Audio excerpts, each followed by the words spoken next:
rush, but I'm here and not late, so I'm not on the bad kids list yet.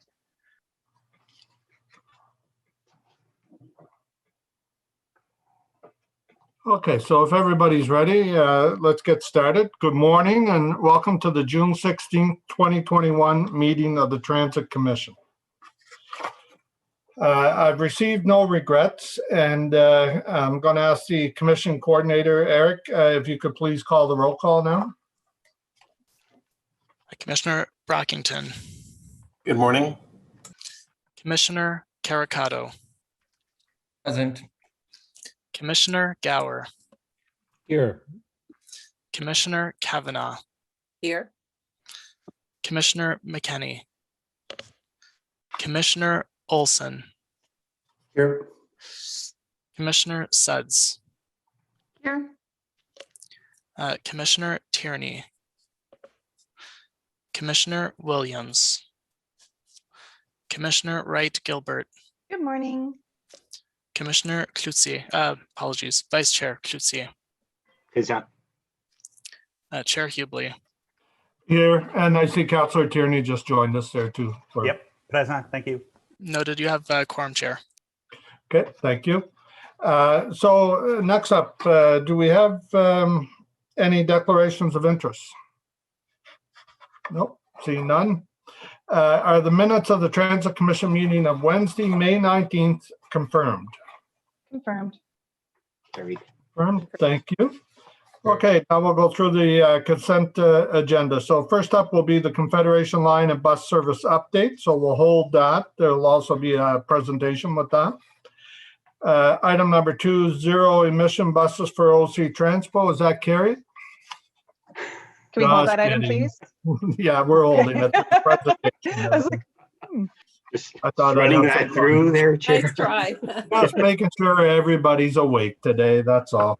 This isn't So, item number 3 is the capital adjustment and closing of projects for the Transit Commission. There is no presentation or delegation. So is there any questions on that item that will hold it, or are we okay? Is it carried then? Carried. Carried. Okay, thank you. And number 4 is the 2021 operating and capital budget Q1 Transit Commission status report. Again, there's no presentation. Is there any questions on this report? Can we hold that item, please, Chair? You want to hold it? Okay, so we're holding number 4 as well. And finally, number 5, the status update, Transit Commission inquiries and motions. Again, no presentation or delegations. Does anybody want to hold that, or shall we say it's received? Received. Received. Okay, thank you much. Okay, so let's go back to the start here with the update on the system. Mr. Manconi, whenever you're ready. I'm going to turn it right over to Mr. Charter, Mr. Chair. Okay. Thank you very much, John. You can bring up the presentation, that would be great.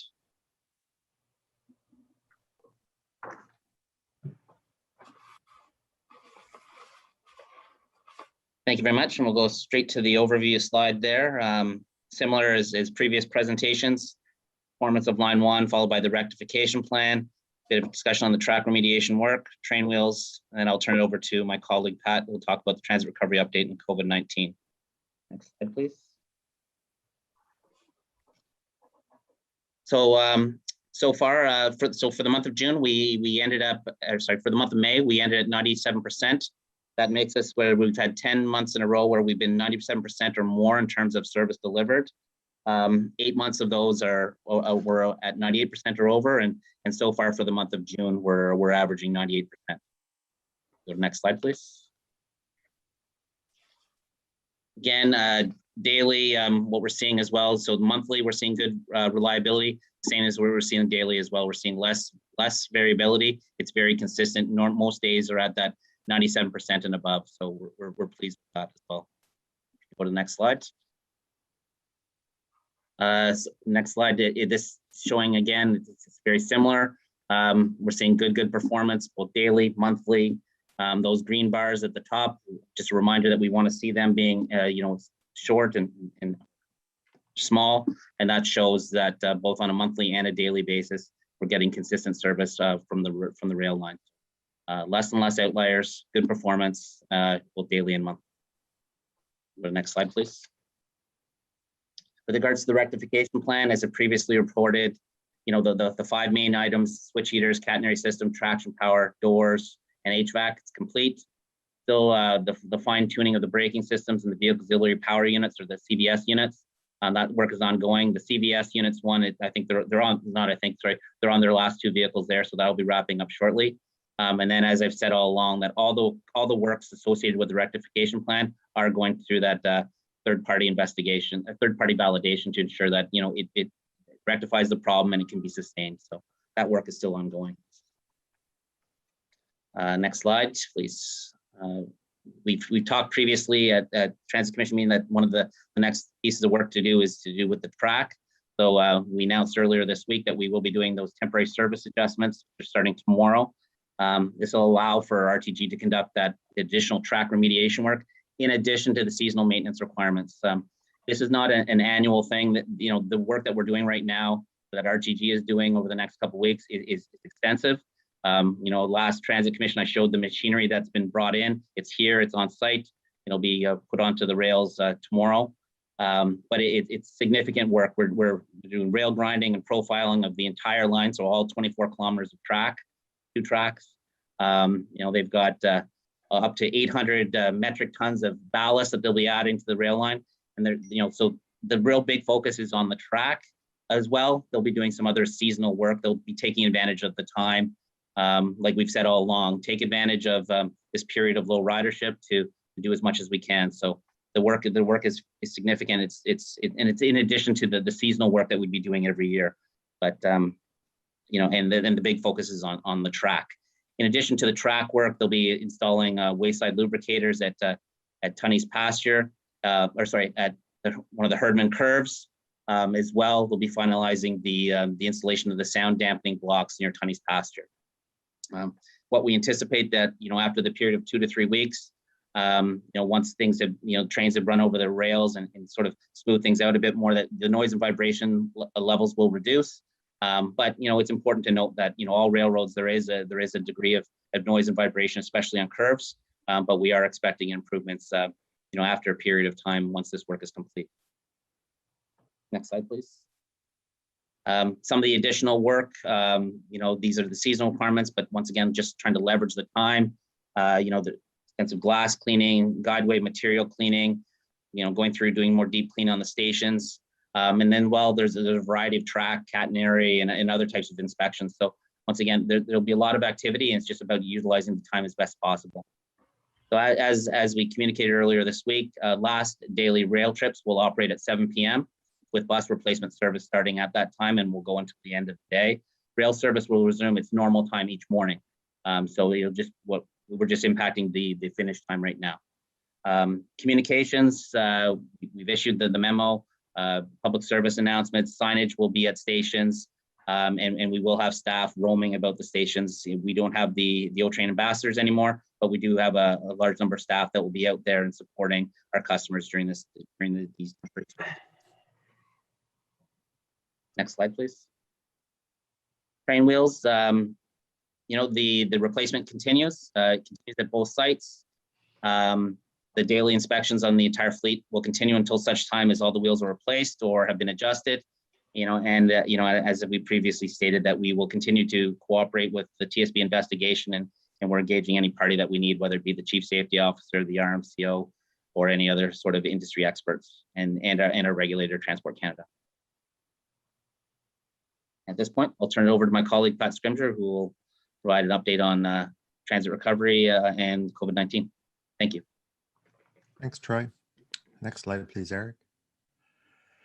So ridership in the month of May was at 20% of the usual levels. That's a little higher than it was earlier in the year, but still very low. And that continues to be due to the stay-at-home order. We'll be watching ridership very closely through the month of June and as restrictions continue to lift over the months to come. Next slide, please. So since the beginning of the pandemic, 128 of our co-workers at OC Transpo have tested positive. 120 of those have recovered and are back to work. There's currently 8 who are isolating at home and recovering. And that brings us to the end of the presentation, Mr. Chair. We'll be happy to take any questions.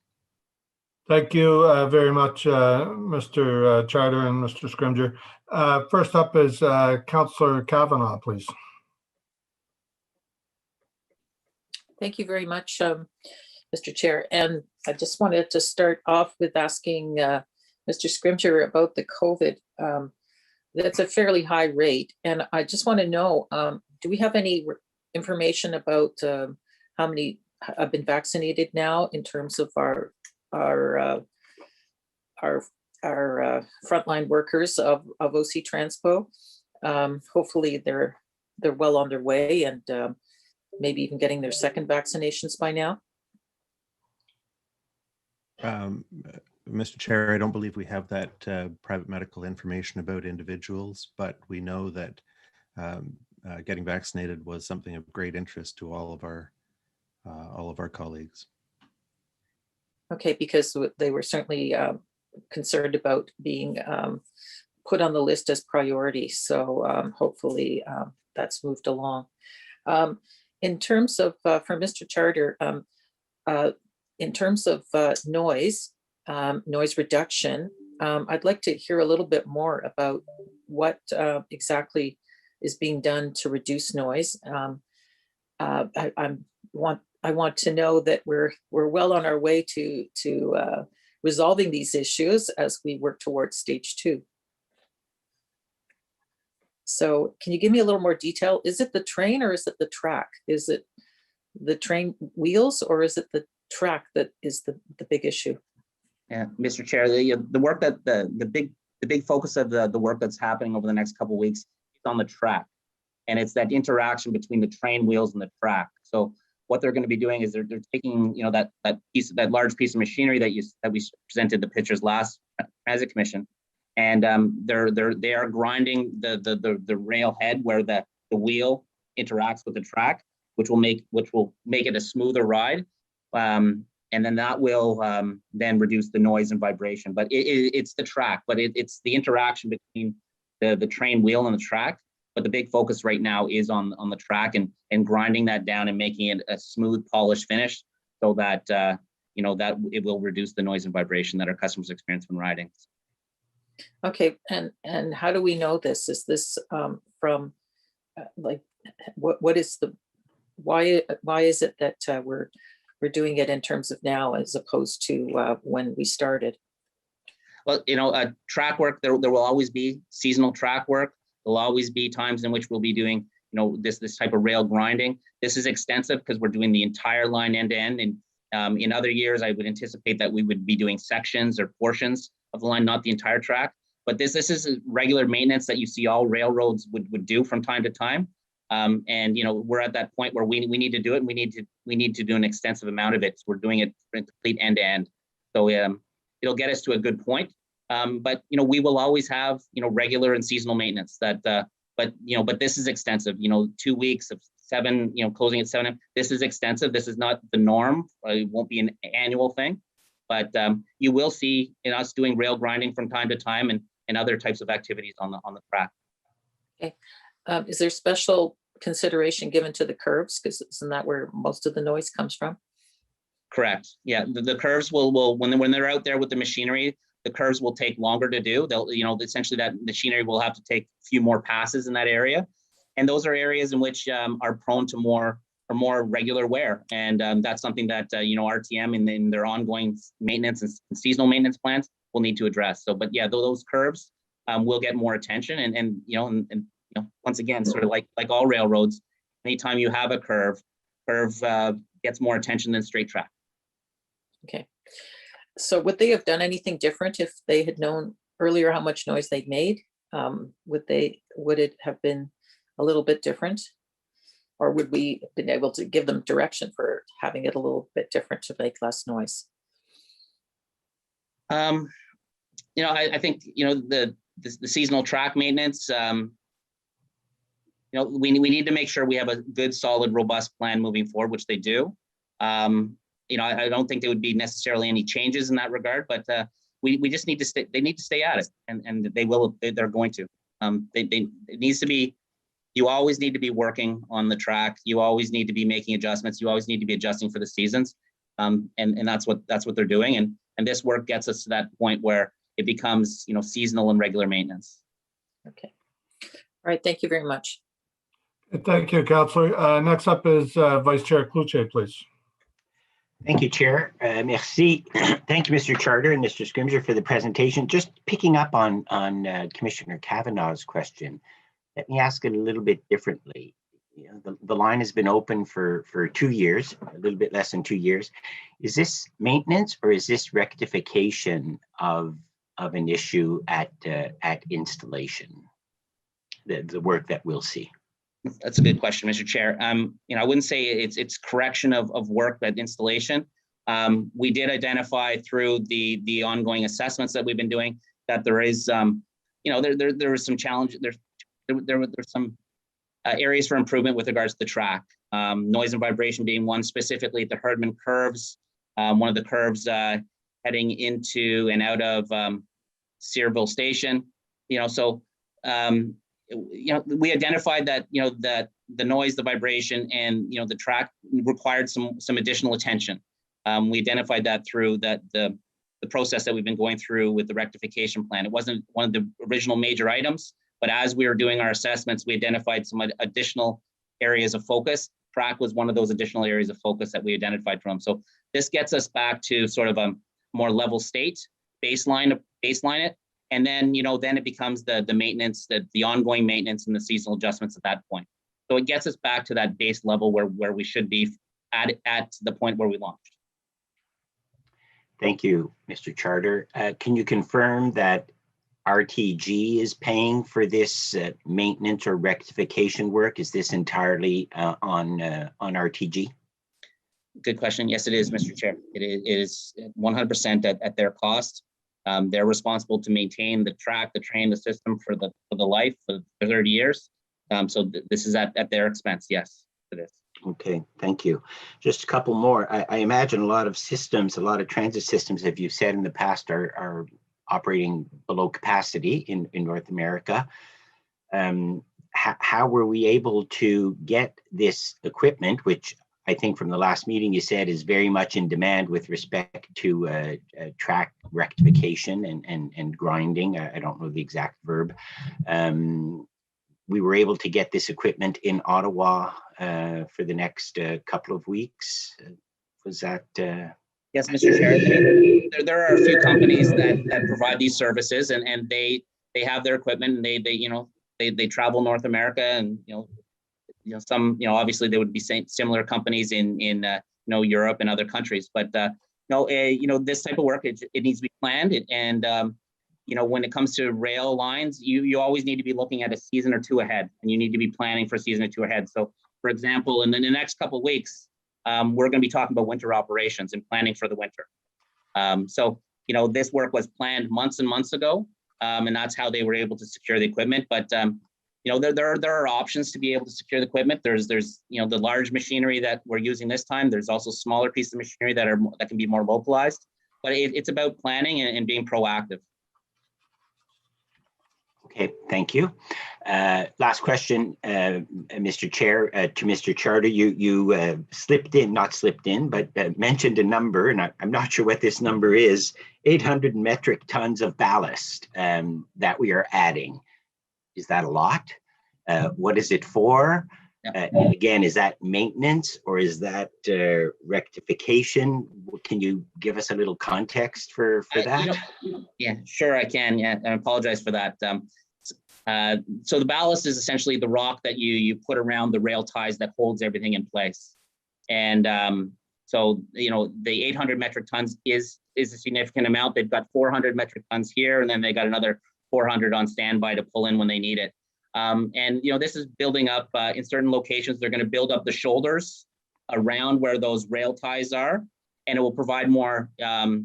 It'll provide increased stability, and it'll help with the seasonal fluctuations that we deal with here in Ottawa. you know, the expanding in the expanding in the summer and the contracting in the winter, it'll help stabilize that. So that was one of the areas that was identified as an area in which they needed to make some improvements upon to you know, get to a more stable state on the track side of things. And we would qualify that as rectification rather than maintenance, or? At this point, yes, I would classify that as rectification, but with the caveat being, you know, every year we will probably be adding not 800 metric tons. We will be adding, you know, ballast and these rocks at certain locations from time to time. That would be part of the normal ongoing maintenance moving forward. Yes. Thank you very much. And Mr. Charter, Mr. Scrimger, Mr. Manconi, thank you to you and your team for keeping our city moving throughout the pandemic. Yeah. Thank you. Thank you, Vice Chair. Next up is Commissioner Wright Gilbert, please. Thank you, Mr. Chair. Apparently, the Vice Chair and I are sharing one mind today because all of his questions were on my list. So I only have a few, which, you know, is great. So with respect to the independent assessment that is being done of the rectification plan, when is this assessment going to be completed? Yeah, Mr. Chair, I don't have the date when that will be completed. I know that it's actively ongoing, but I don't know a specific end date for that. Okay, let me ask it this way. The rectification plan, I assume, has a deadline for all works that need to be done, correct? The rectification, yeah, I mean, with the rectification plan, we wanted the work done as soon as possible. We have identified, you know, timelines for that. As I said, I don't know right now when all that work would be complete. Okay, so we don't know when the rectification work is going to be complete, and as a result, we don't know when the independent assessment is going to be complete assessing that work. Okay, that's good information to have. The report that's being completed by the independent assessor, is that going to be shared with Transit Commission? Mr. Chair, we're going to, once we receive the final report, we'll run it by legal counsel, and depending on how that rectification report is going to be used, and those of you that were briefed in camera were privy to that, we will determine where that report goes, given both the advice of the city clerk, the city solicitor, and our external counsel. So I don't have an answer for the commissioner at this point. The report is progressing, and as Troy said, we want the rectification done as quickly as possible. I would suspect if there is a briefing, it would be to council in camera vis-a-vis the other issues that we've been discussing. Well, I understand that obviously there are other issues outstanding, specifically legal issues when it comes to RTG. I'd just like to remind Mr. Manconi and others that there are 4 members of this Transit Commission that do not sit on council that should be privy to the information with respect to the rectification plan in terms of the assessment. And so while the majority of the members of this Transit Commission do sit on council and would therefore have the information, I think it would be only fair in the sense and spirit of transparency that the other transit commissioners, i.e. myself and the other 3 citizen transit commissioners, do have access to this report as well. Otherwise, we are not then equal members of this commission. So I'd just like that to be taken as food for thought in terms of your considerations as to who to share this report with. I will move on. The Blair platform upgrades, I've had a couple of people ask me, and I said I would ask today, with respect to shelter space and making sure that the traffic, i.e. humans, can move around the shelters, but also have enough room to distance and shelter in the shelters. What is the status of the Blair platform upgrades? Those projects, Mr. Chair, are ongoing. As you know, they were budget for them was approved by council in the capital budget, and engineering and procurement is continuing, and we'll be able to let you know when a contract's in place for the construction.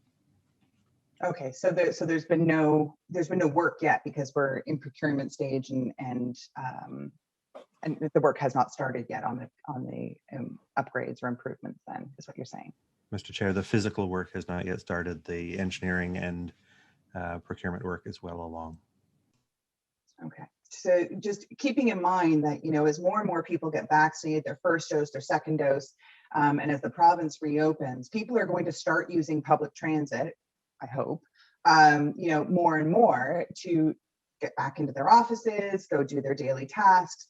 And so as the volume of humans at these transit stations increases, it would be prudent for us to ensure that, these kinds of works that are going to improve our transit stations and allow for people to still maybe distance a bit, because not everyone's vaccinated, it would be prudent for us to ensure that those are completed. So you don't have a timeline at the moment in terms of, do we have a date that we're looking to hit in terms of getting these changes done? Like, do we have a project plan? I know we're in procurement, but I assume that there's a date that we are looking to hit to have these things done. Mr. Chair, of course, we agree entirely with the need to get these in place and also to get them designed properly and procured according to the city's procurement bylaw.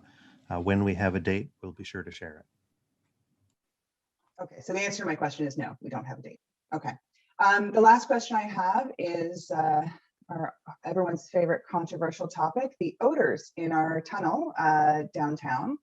I've been getting a lot of correspondence from stakeholders, from riders who are still very concerned about the offensive odors.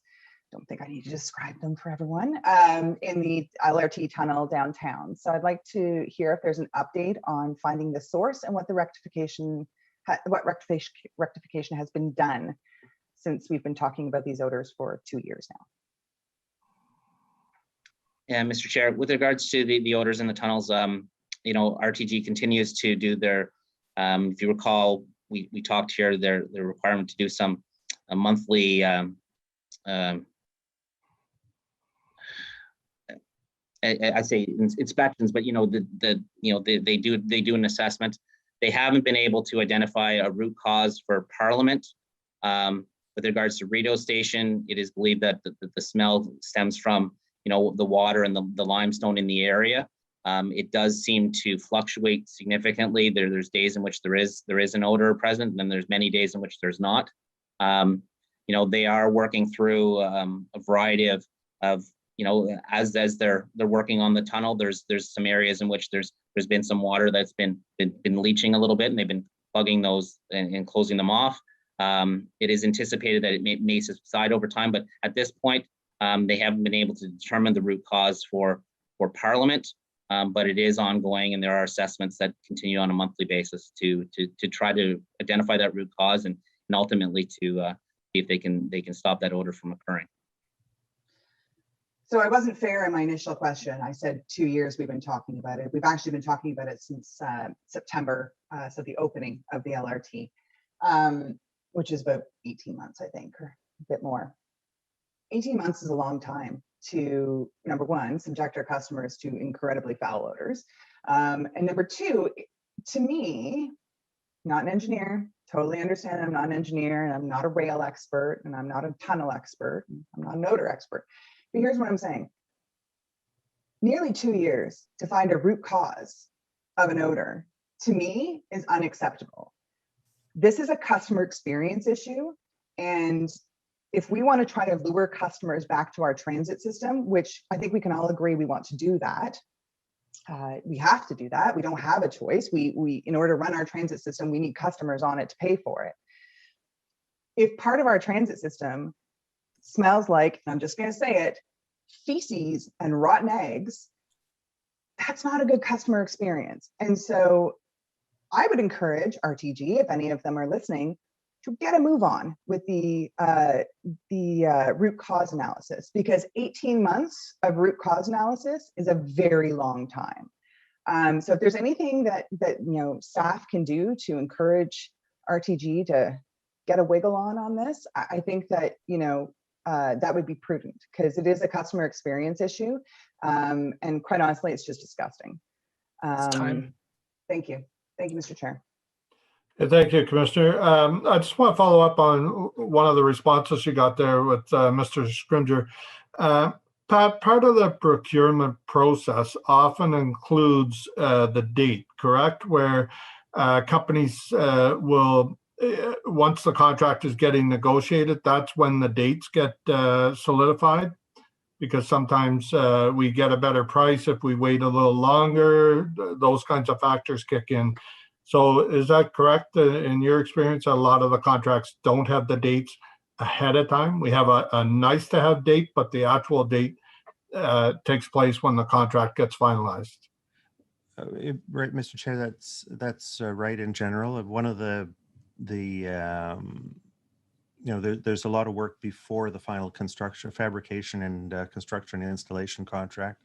There's engineering work that needed to be done to design the shelter in the way that that we've agreed, based on feedback from customers, and as we agreed with the councillors, would be the general configuration. It's not an off-the-shelf canopy. It needs to be designed properly from a structural engineering point of view.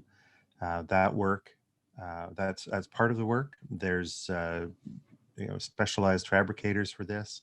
So though the engineering procurement does continue, there's a lot of variables, and it would be wrong for me to suggest to our customers that we have a firm date that we just don't have yet.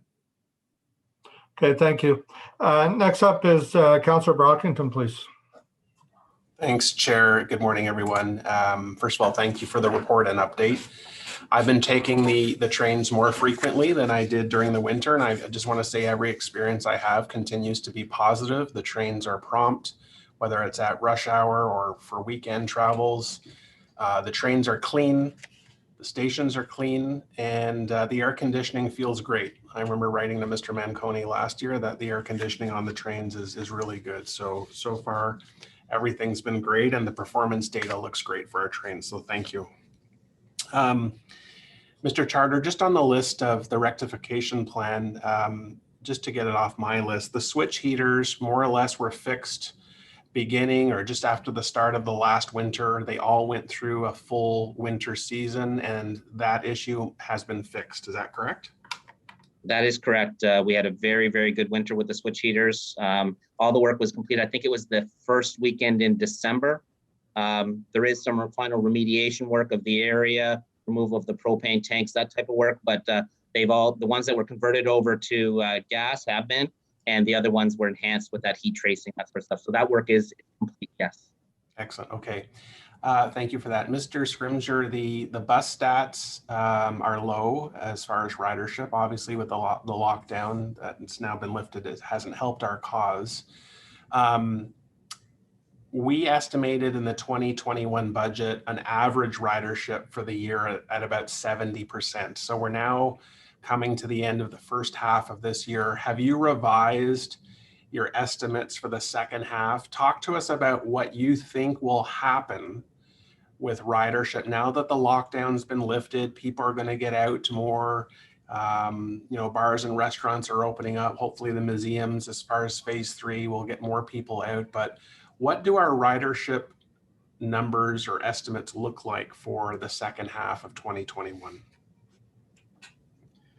Mr. Chair, we're ready for a range of results depending on the public health environment, depending on what our customers decide, depending on what their employers and the other destinations they're traveling to decide. At the time we set the budget, coming up, close to a year ago, maybe it's certainly more than 6 months ago when this budget was being set, we didn't know that there would be a second wave, let alone a third wave. We didn't know how, what balance between unbridled optimism and, doom-laden pessimism to look forward. So we're ready to adapt to a range of possibilities.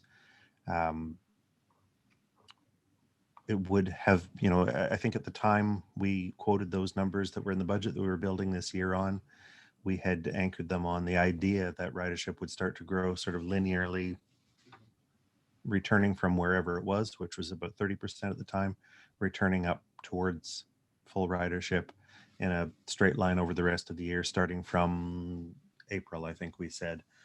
Well, vaccinations aren't going to be completed by the end of April. We're watching to see once the vaccinations are are complete. Maybe that's the end of the summer. Maybe that's when ridership starts to return in greater number. I imagine it'll be starting to return. I imagine it already has started to return. We should fairly quickly get up to the 30% numbers that we were at last summer. And then we should grow to, 50, 70, 90% as more and more activities return to the way they were before, or to their new, people's new travel choices. It completely remains to be seen. And as we watch across the world, there's different experiences in all sorts of cities, in all sorts of countries, depending on how their experiences has been. We've been looking at what they've been doing in New Zealand. We've been watching the numbers from Israel, both of whom avoided some of what we've had recently. But we're, as you know, Canada's now very high on the list of vaccination rates, at least for first vaccination, and that will perhaps put us into some territory that other cities aren't yet. On the other hand, we have a very office-based economy here, so there is more opportunity for people to work from home here in Ottawa than there is in many other cities. And these are things we just have to continue to watch. There's no way of making a prediction. Lots of people are making predictions around the world. There's no way of making a prediction that anyone can be confident in, to the point of making a firm statement. We just have to watch and see. We know that the only thing we're in control of, the only things we're in control of, are running a good operation, making sure that it's ready to welcome people back, and when we get to the right time, letting customers know that we're there for them, and that we'll do everything that's possible in order to make their travel successful on our system.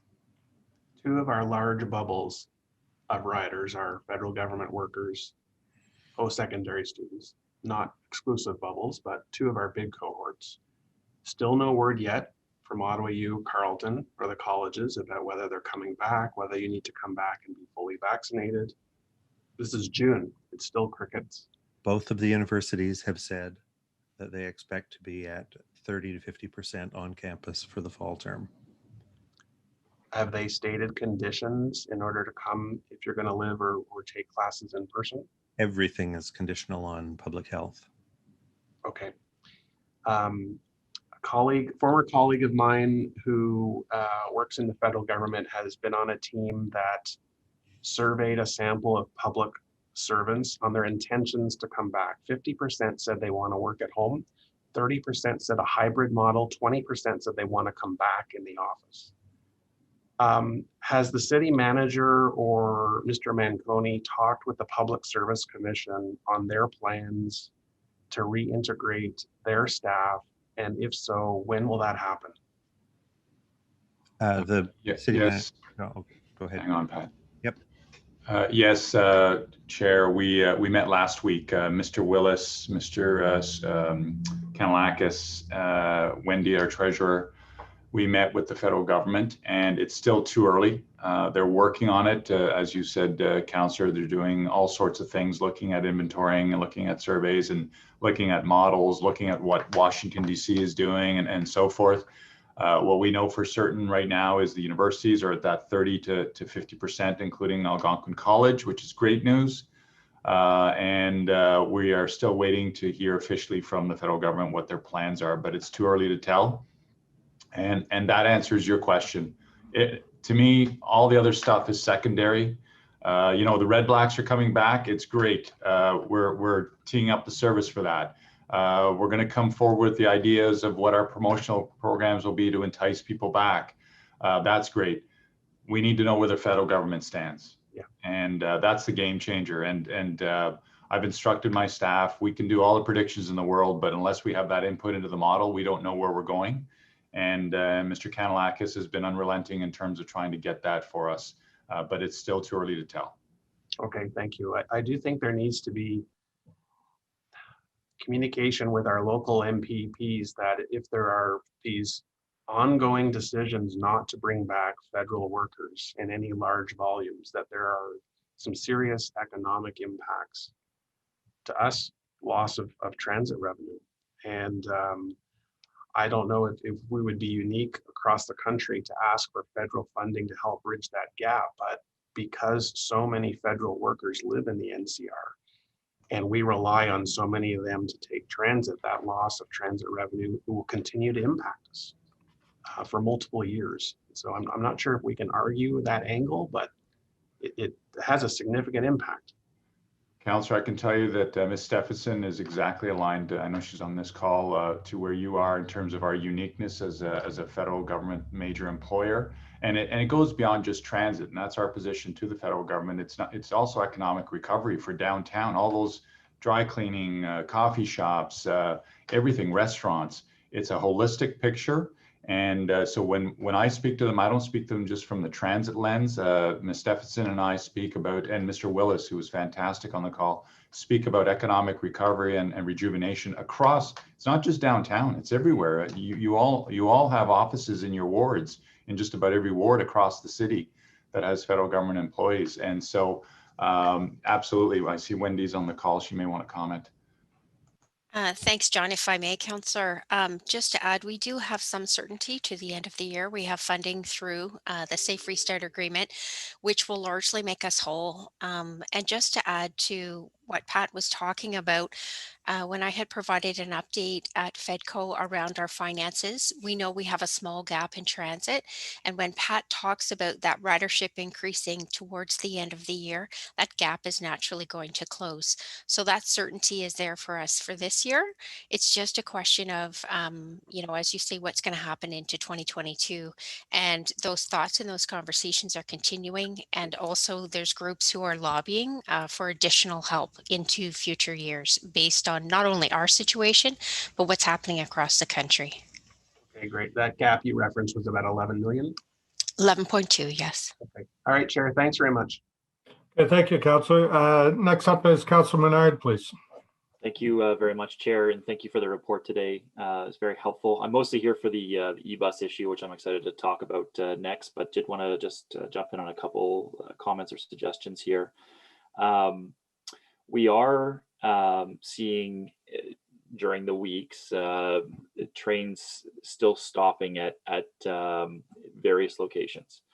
And I'm wondering if we can get more information about why that is. So I'm seeing that the messages, communications go out that a train may be stopped. People are having to switch platforms. I often tweet that out so people know, look, if you're on this train or you're going to be taking the train, this is an issue here. Can you just describe what the issue is, why those trains are stopping, and maybe more information for the public about what we're doing on the rectification side of that? Yes, Mr. Chair. Yeah, I mean, like we've mentioned previously, the system won't run perfectly. We know that there will be occurrences where, maybe it's a stopped train or maybe it's a medical emergency. We have experienced those. So over the past month, I think there's been 5 or 6 occurrences where we've had to do some single tracking. 2 of those occasions has been a result of some planned maintenance in which we wanted to get them out there to inspect the track. Those days where we had those high heat, we wanted them to get out there, be proactive, check the track, make sure it was okay. So we did some single tracking, and in that time, you impact the customers in that they may have to transfer trains or they may see an increase of commute time by a few minutes. But there's no new trend. There's nothing new. I think we had a vehicle issue one time. We've had, as I said, the planned maintenance where we wanted to do some inspections. We've had a medical emergency. If you go farther back, we've even had situations where we've had wildlife on the tracks that's caused some disruption. So, but there's no new issue. There's nothing to add to the rectification plan.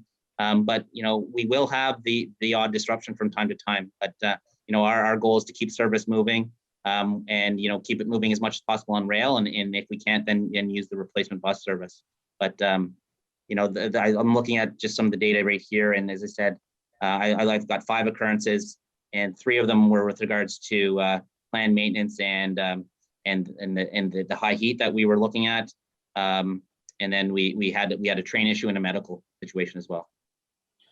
Okay, thank you. That's helpful. I think it would be great to have that summary every month or every couple of months, just that you just gave, because you see them every week, and it may be a technical issue, maybe a passenger issue, and that's helpful to get out there to the public. So maybe, I don't know if you send that around or not, but every couple of months it'd be good to get, okay, we had 5 stop trains or 6 stop trains, and here were the reasons why. Is that possible to have something like that sent every couple of months?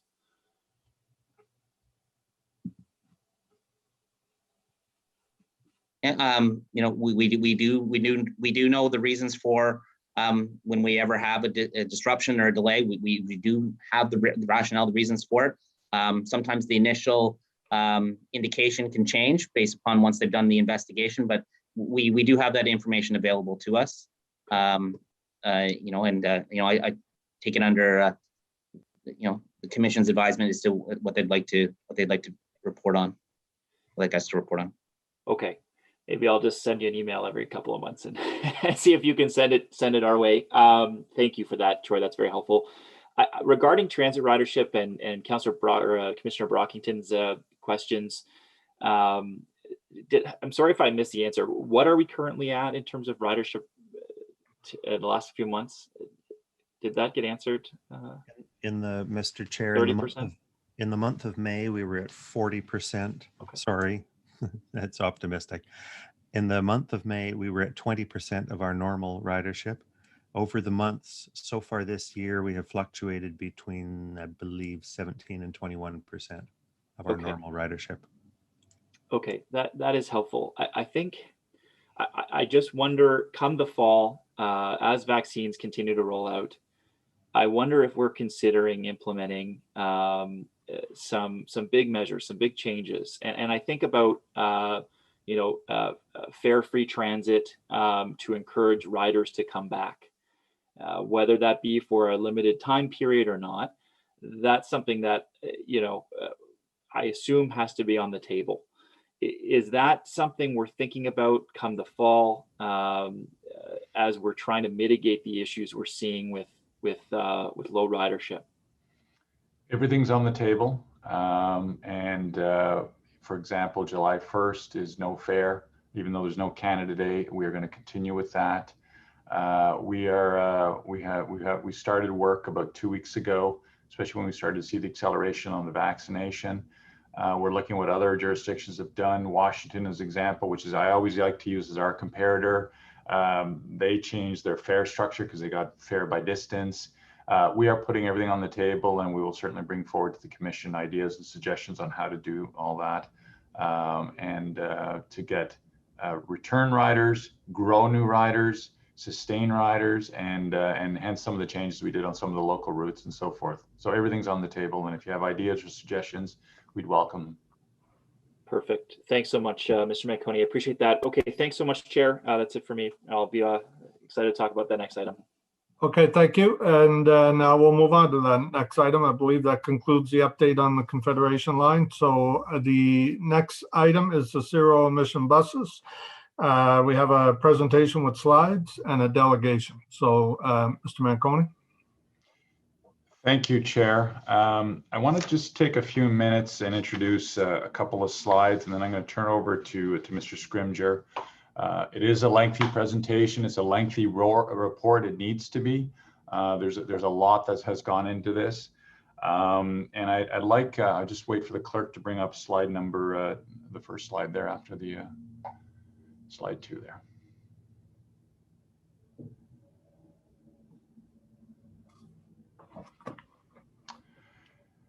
Mr. Chair, the UITP, which is the International Public Transit Industry Association, put out a report back in November, which sits on my desk. I read it cover to cover numerous times because it did the best job of talking about the complexity of fleet conversion, irrespective of the fuel source that you choose. And what I like about this slide and the next slide is it talks about, those final words there in the quote is that the way I always like to put it, the bus is the easy part. It's about looking at all the inputs, the operations, the infrastructure, the business models, the finances. And I know some counselors have reached out to me this week and asked some great questions, and I trust we're going to have more today. The deck, along with the report, hopefully gives you a holistic view of everything that we've done in terms of bringing this very significant program to the table. The other piece I wanted to flag for you is that there was a very great team that was assembled both at the executive level and at the technical level. People such as Wendy Stephenson, who was the gatekeeper of the finances and making sure that we were robust and having a sustainable financial model. There was Bryce from Hydro Ottawa, the CEO of Hydro Ottawa, and his team, Adnan, who brought the technical expertise on the complex part of this, which is the infrastructure, the charging, and the backup systems and so forth, which, again, Pat will give you an overview on that.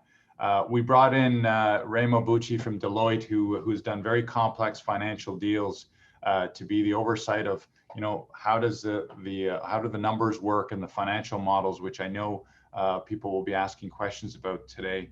And then our two funding partners, Canada Infrastructure Bank and Infrastructure Canada. The game changer in why our electric buses, long-range electric buses, suddenly feasible for us is that the CIB, and I want to give the Canada Infrastructure Bank and their team, Charles Todd, full credit. They did an amazing job of bringing forward the most comprehensive model that says a number of things that we've talked about in the past. How do you fund the premiums associated with the bus?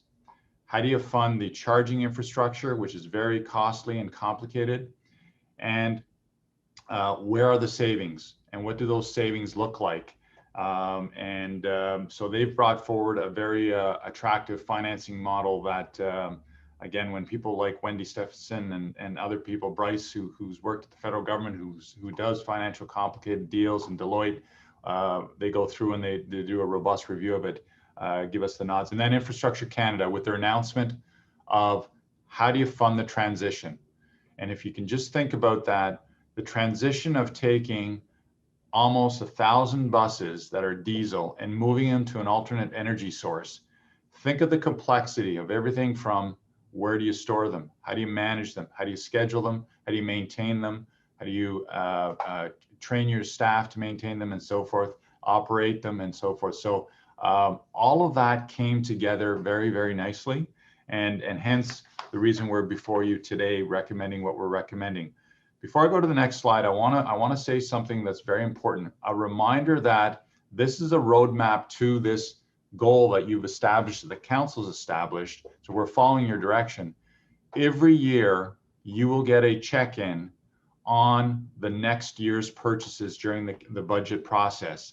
And I say that because I know I'll be asked some questions about what about hydrogen, which is a zero emission bus opportunity. They're not there yet. They could evolve. Will double deckers be available? They're being tested right now. Will articulated buses be available? So you'll have an opportunity as the governing body to check the plan every single year as we do the transition. So the next slide is a graphical representation of all of those building blocks. And it's important that we all remind ourselves of the complexity of this. The vehicle is the easy part, and the industry has done an amazing job of long-range buses that will work in our environment, that charge rapidly and so forth. So I'm very proud of the work that the team has done. I want to thank all our partners, and we're happy to answer all your questions. And I'm going to turn it over to Pat. It's about 30 slides. So I just ask for your indulgence and patience on the information. Thank you, Chair. I'm going to turn over to Mr. Scrimgeour. Thanks, John, and thanks, Mr. Chair. And Eric, we'll go to the next slide, please. So we'll start here with just an overview of what we're going to show you and how it ties into the policy background, the policy decisions that Council and the Commission, the policy directions that you've made. Across the top, we see the target reductions for emission reduction from city operations by 2025, getting to a 30% reduction, by 2030, getting to a 50% reduction, by 2040, getting to 100% reduction. And that's the target that council has set. Across the bottom of that time chart, you can see the Climate Change Master Plan was approved by council in 2020. That leads us to the work we're in right now, where we have that the first zero emission buses coming later this year. You see them there in 2021, developing the fleet conversion plan, which is the report we have before you today. And then over the years from now, over the 15 years that it takes to replace every bus in the fleet, we can get to a full fleet conversion. If it remains financially feasible to do so, we can get there by 2036. And the other policy direction you gave us was to pursue funding opportunities dedicated to transit and environmental initiatives from other levels of government. And that's a big part of what John was talking about and what we'll be showing you more about later in this presentation. Next slide, please.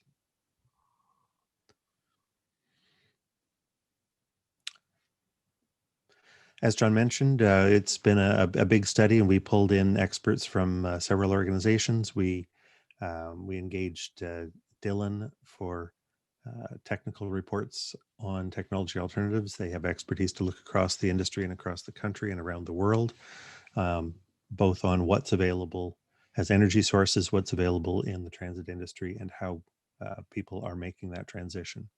And Vary, one of the subsidiaries of Hydro Ottawa, was our experts providing information on energy supply and energy management.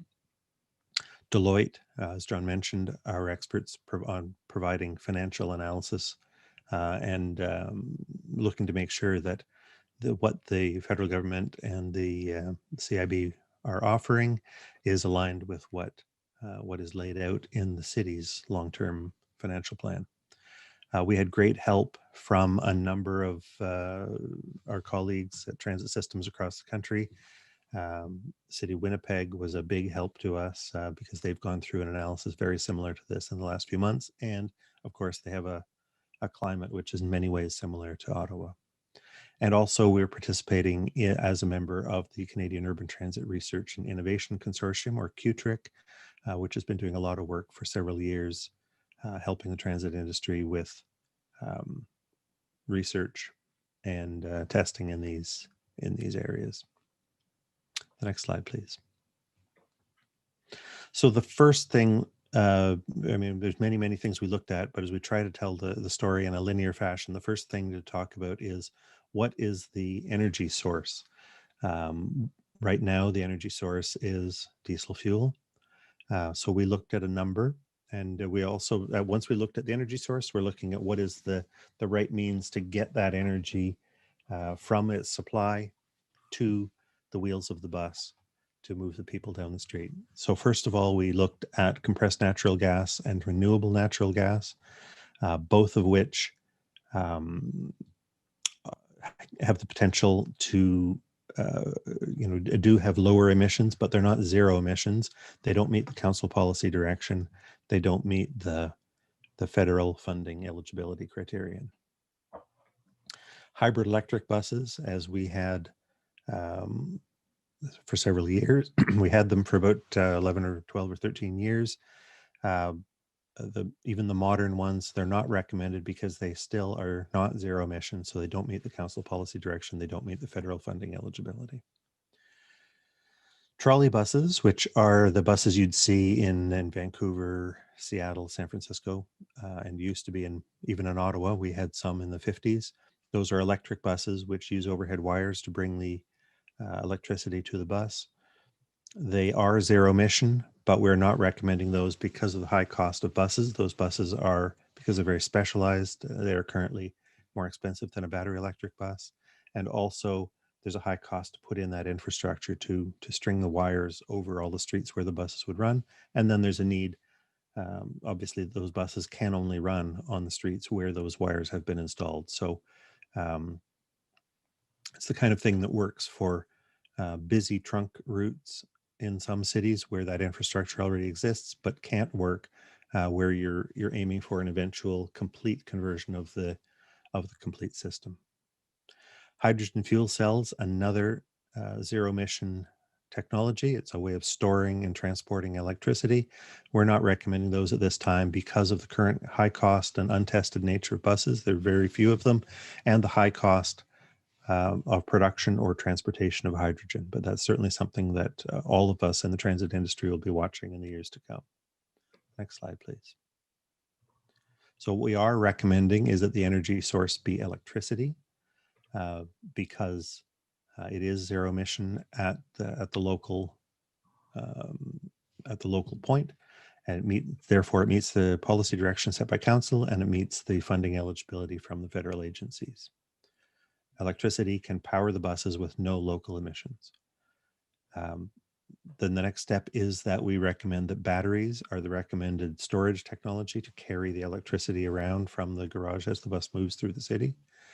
Battery-powered buses can operate anywhere on the transit system, and battery-powered buses can be recharged at our garages, and if needed, can be charged along routes. But we're recommending long-range buses that can go from the garage, drive their scheduled work block, and then come back to the garage to be maintained, cleaned, and recharged all at the same time.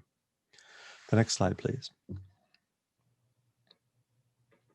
So a simple view: the electricity comes to the transit garage from Hydro Ottawa.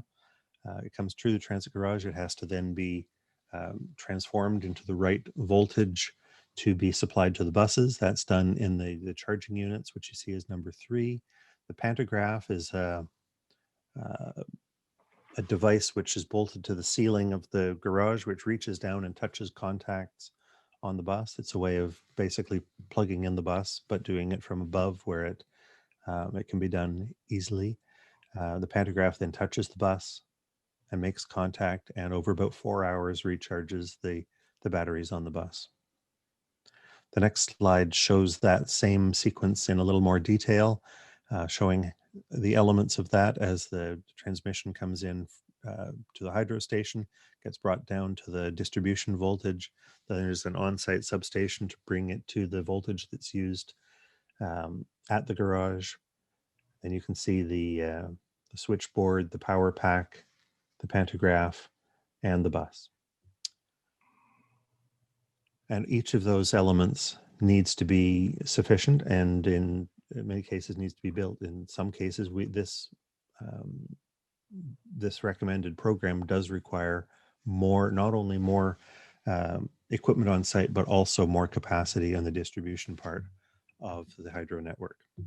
The next slide, please.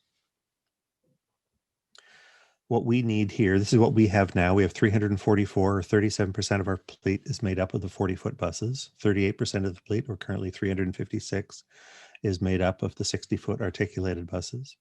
16% of our fleet, or 151 buses, are double-decker buses. And 9% of our fleet, or 81 buses, are the paratranspo minibuses. So you can see how that adds up to 932 buses right now. That adds up to 100% of the fleet. And you can see how we assign those different bus types, where there's up to 45, 70, or 90 people per trip when we're outside the pandemic. And the paratranspo buses, which have very long range because they need to, or have a very long requirement for a range because they need to move across the entire city, completing everyone's trip. Availability of those buses right now is variable. The 40-foot buses are very available. These are the ones that we're buying to arrive this year. This is what we're recommending that you consider for purchasing next year for delivery the following year. Those are very available. 60-foot articulated buses are available, but currently don't have quite a long enough range for to meet our needs, but technology is improving quickly. Double-decker buses are just starting to become available and be tested in the North American market. And so we're quite optimistic that technology will improve by the time we need to replace our oldest double-decker buses. And paratranspo minibuses, we're watching those very, very closely because that'll do with how the automotive industry deals with small trucks, delivery trucks, things like that, things that are convertible into a minibus. And that market is opening up quickly, but currently in the market, we're just seeing the beginning of it. They're not in widespread use yet in paratransit service in North America. The next slide, please.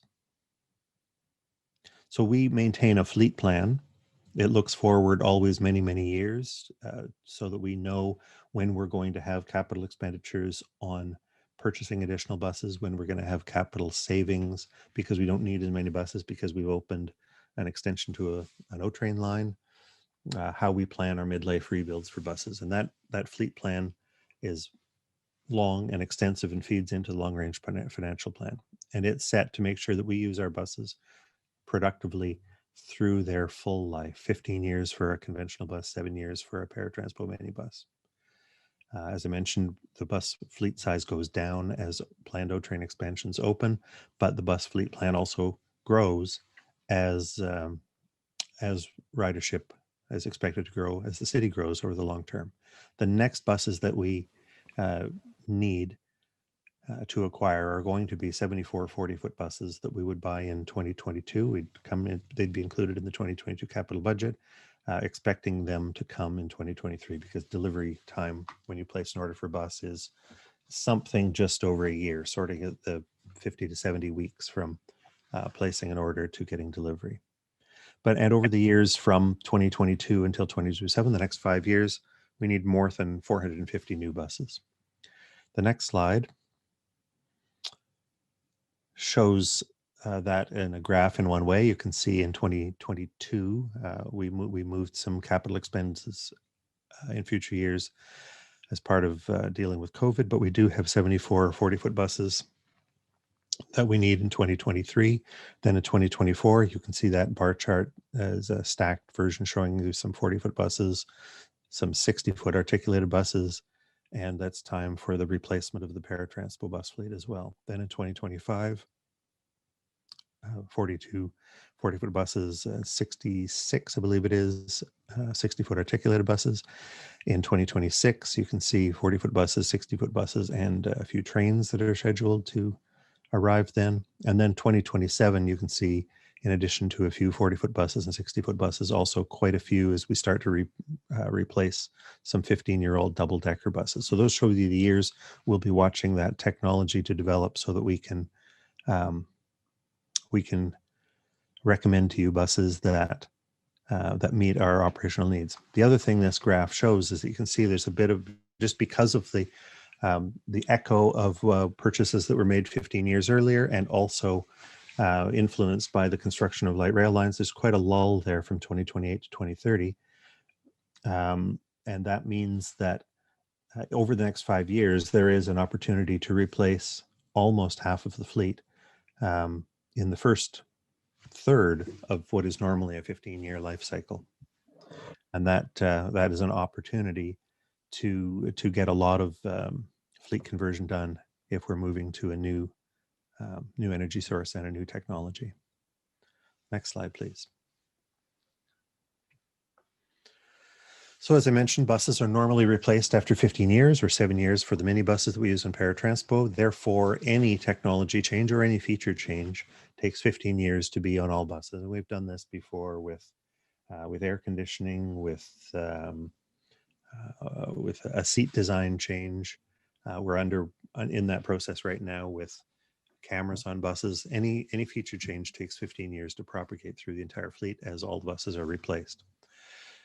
We have 4 40-foot buses that are in production now, purchased last year for delivery this year and entry into service later this year.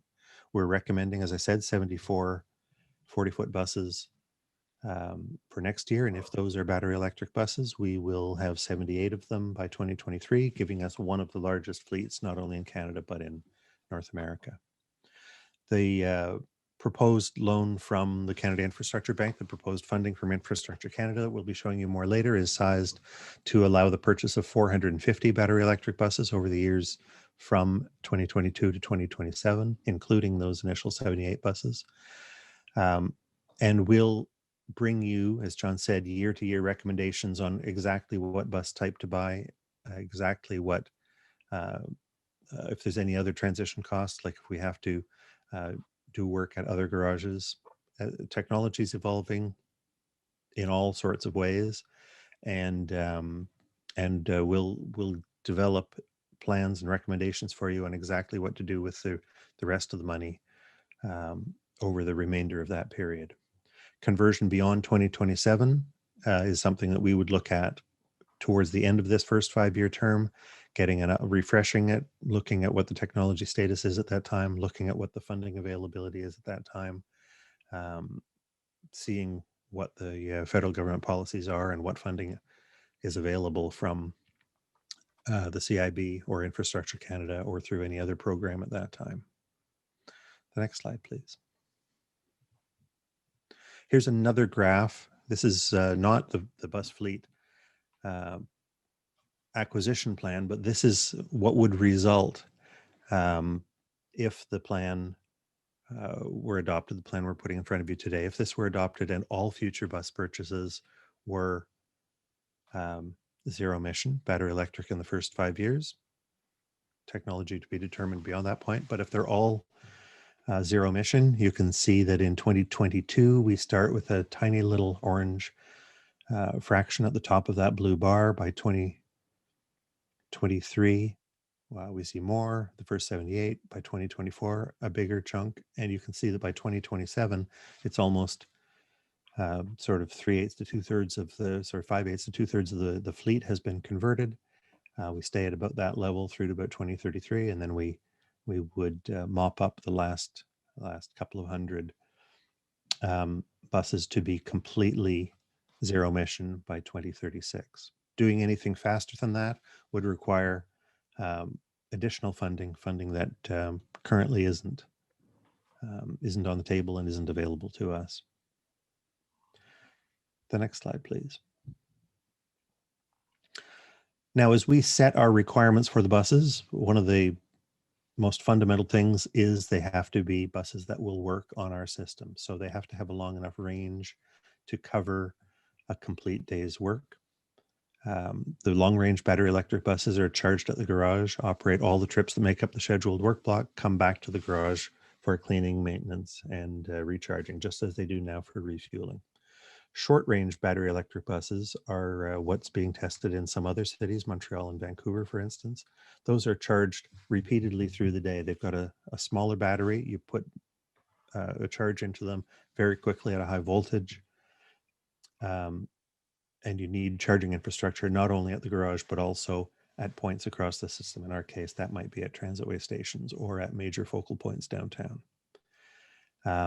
All of the battery electric buses that are currently available, including the long-range buses, do have a shorter range than diesel buses. Just that right now, you can get more energy, more transportation energy in a tank of diesel fuel than you can in a bank of batteries that can be carried on a bus. But we can manage that with long-range buses. There's a shorter range than diesel buses. Those buses will have to come back to the garage more frequently, or else you schedule time at terminals if you were to adopt the short-range buses. Both of those add some operating cost. In the early years, with the range that's available right now, we can manage that by assigning the current long-range battery electric buses to the appropriate work blocks. The blocks that we have, the work blocks we have in our schedules right now, which are not long enough to, long enough between when the bus goes out and comes back that the battery electric bus can't handle it. So those appropriate length work blocks is the ones we would assign those first 78 buses to. And as technology improves, future generations of buses would have longer ranges. And if there's additional operating costs, because at one point we have to bring those buses back more frequently, we'll brief you on those in the budget updates of that year with our recommendations. But we're okay in these early years. The next slide, please. Other things that we need to watch for, we need to make sure that those buses have the capacity to move all the people they need to move. And the current buses do. The buses need to be able to climb the hills with the expected number of customers on board. They just have to be able to physically do the job, and the current ones do. We have to manage, or the manufacturers have to manage the weight of the bus, balancing out the capacity of the bus, the weight of the bus frame, and the batteries, because batteries can be heavier than a diesel a full diesel fuel tank. Buses need to operate on all days, especially important in Ottawa with our wide range from the coldest days in the winter to the warmest days in the summer. We have to have no restrictions. The buses need to be able to do their job if it's minus 25 or if it's plus 30. And the buses need to be able to keep the customers on board warm in the winter and cool in the summer. So the current battery electric buses, as a result, the current battery electric buses in Canada are being equipped with a small diesel heater. It's not an engine, it's just a heater that is used on the coldest days. And that's to keep the customers warm on the bus and to keep the air system warm and dry on the bus. On the warm days, the air conditioners are run from the batteries, but it's just not feasible yet to run a battery electric bus and meet the full range and keep the bus warm on the cold days. We may get there in future, but it's just not there yet. The next slide, please. So I just moved my cat to the floor. There we go. So as I mentioned earlier, the market availability, the long-range 40-foot buses are available from a number of manufacturers. The 60-foot articulated buses and the double-decker buses are available, not so widely and don't have the range that the 40-foot buses do at this point. The minibuses suitable for paratransport service are not yet widely available, though they've been announced. We're watching development as they continue on all of these bus types. So as John mentioned earlier, and as I mentioned earlier, subject to your approval of this plan, we would review the availability status and make recommendations to council in each year as part of the capital budget on what to purchase at that time to continue with this fleet conversion. Next slide, please. As John mentioned, the buses are just one part of the system. Another very important part is the charging infrastructure. OC Transport garages need to be refitted to support battery electric buses. We need more electrical supply to the site. We need the electrical distribution within the garage property. We need to install the charging units and the pantographs to connect to the buses. We need to strengthen the roof structure of the garages to support the pantographs. And you can see on the right a picture from Edmonton of what those pantographs look like, reaching down to connect to the contacts on the top of the bus. Long term, once that conversion is complete, there will be the future ability and the need to remove the fuel tanks that are at our garages now, and there will be the ability to change the ventilation systems to keep the garages a safe workplace once diesel exhaust is no longer a concern. The next slide, please. Energy supply requirements. We talked about that quite a bit earlier. The current electrical supply to our 4 garages does not have enough capacity to support a large fleet of battery electric buses. Upgrades are required. Saint Laurent Garage is the one that needs its best. It needs the least upgrade, and it's in the right location in the network, and it's our biggest garage.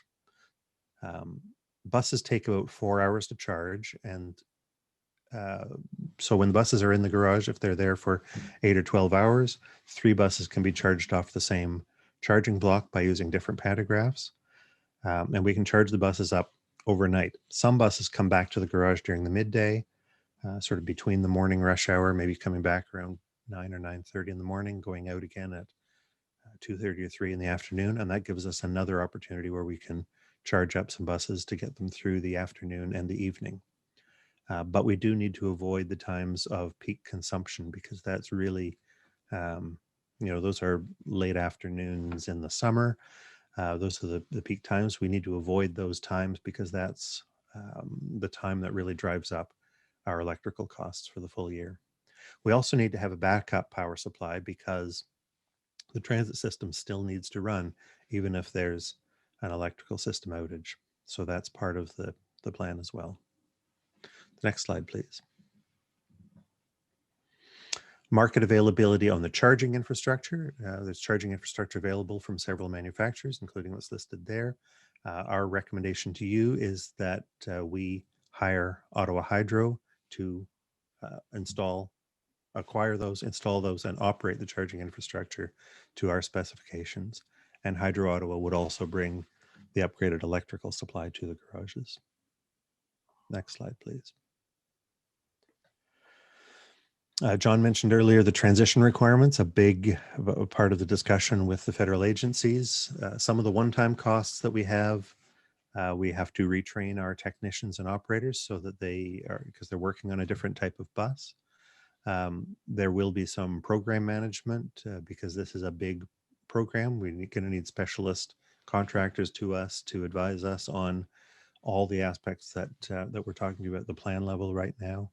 We will have to hire specialized staff who are qualified to work on some of these parts of the buses, people who don't work for the city now.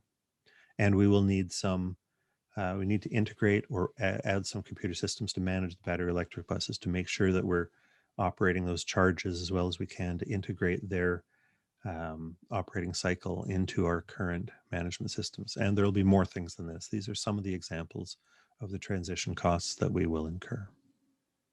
The next slide, please. So moving on to the one of the most important parts of the whole plan is that we have to bring you a plan. We had to bring you a plan that is affordable and feasible.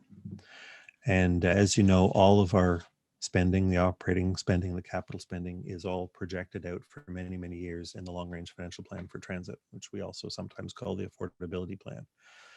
We need to make sure that you and council know that all of the current and future capital and operating costs are covered by the current and future revenue sources that the city has, such as customers' fares, property taxes, gas taxes, development charges, contributions from the federal and provincial governments. As you know, the long-range financial plan is fully planned out to 2048 with a lot of capital funding going to the Stage 2 train expansion and to the other major capital projects that support and go along with Stage 2, to the point that the Stage 3 expansion needs to be fully funded by the federal and provincial governments, a point that we've all been talking about for many years. And similarly, conversion of the bus fleet to zero emission needs to be done within the limits of the affordability plan, which is being updated right now. What the Canada Infrastructure Bank and Infrastructure Canada programs unlock is that is now possible. The cost premiums of the electric buses, because they're more expensive than a diesel bus, the charging infrastructure, the transition costs would not have been affordable without those funding programs from the federal government. And now with those federal funding programs, they are affordable, and that's why we can bring you this plan. The next slide, please. So those the two basic funding announcements that the federal government's made, loans through the Canada Infrastructure Bank, which will fund the higher capital cost and pay back the loan from the lower operating cost over the life of the bus. So it's a loan, it's not a grant, but it meets the challenge that municipalities across the country have. It's the one-time upfront payment to buy a more expensive bus, and then we pay it back by the lower operating cost over the life of the bus.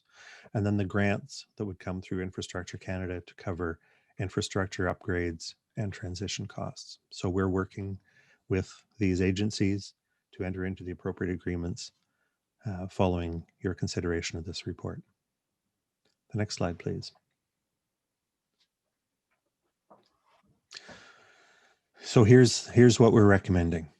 We already have in process the 4 buses that are coming this year that were purchased last year. We will recommend in the 2022 capital budget the purchase of 74 more 40-foot battery electric buses.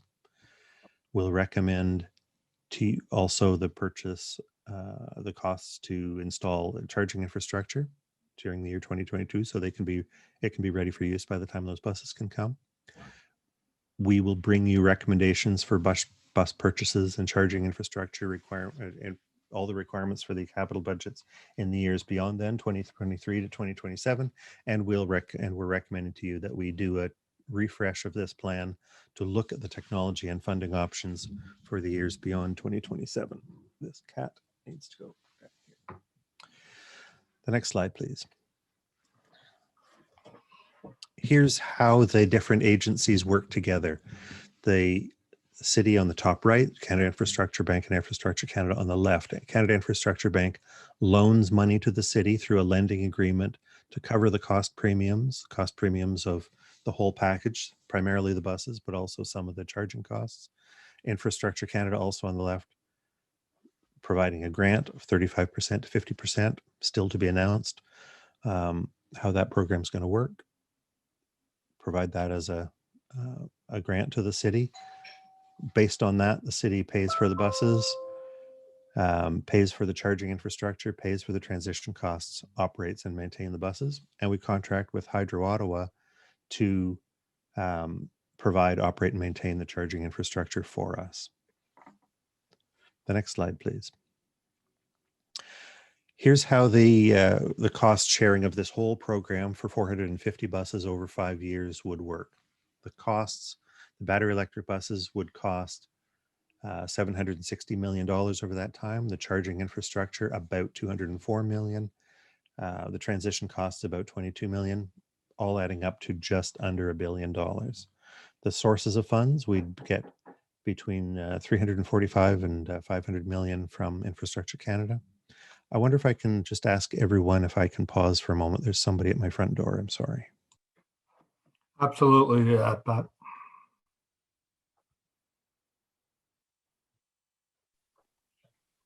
Mr. Chair, can I just confirm that there's a delegation after this presentation? Yes, there is a delegation after this presentation. Thank you. Okay, and Vice Chair Kluche, can you just chair for a few minutes here? I also need to step away to make a quick call. Absolutely, Chair. Thank you. Thank you. Hi, Mr. Vice Chair. I'm back. Welcome back. Sorry for the delay. So that's the costs over 5 years for 450 buses of just under $1 billion. The sources of funds, Infrastructure Canada, between 345 and 493 million, which represents a third to a half of that total amount, depending on the nature of what what their eligibility criteria are. The city share, we would fund, first of all, payback of the loan to from the CIB, from the cost savings. That would be about $400 million. The city's capital funding from our normal capital expenditures would be between 93 million and 241 million, depending on how much Infrastructure Canada will provide. And that all adds up to 986 million as well, just short of $1 billion over 5 years. Now, it's important to note that these costs are preliminary. This is for the planning purposes. This is to make sure that we can show you a plan that works. There's much more work to be done, and we're more certain of some numbers than we are of others because they're more market tested and because they're more generally applicable. So there will be much more work to be done based on your approval of this plan and these policy directions. The next slide, please.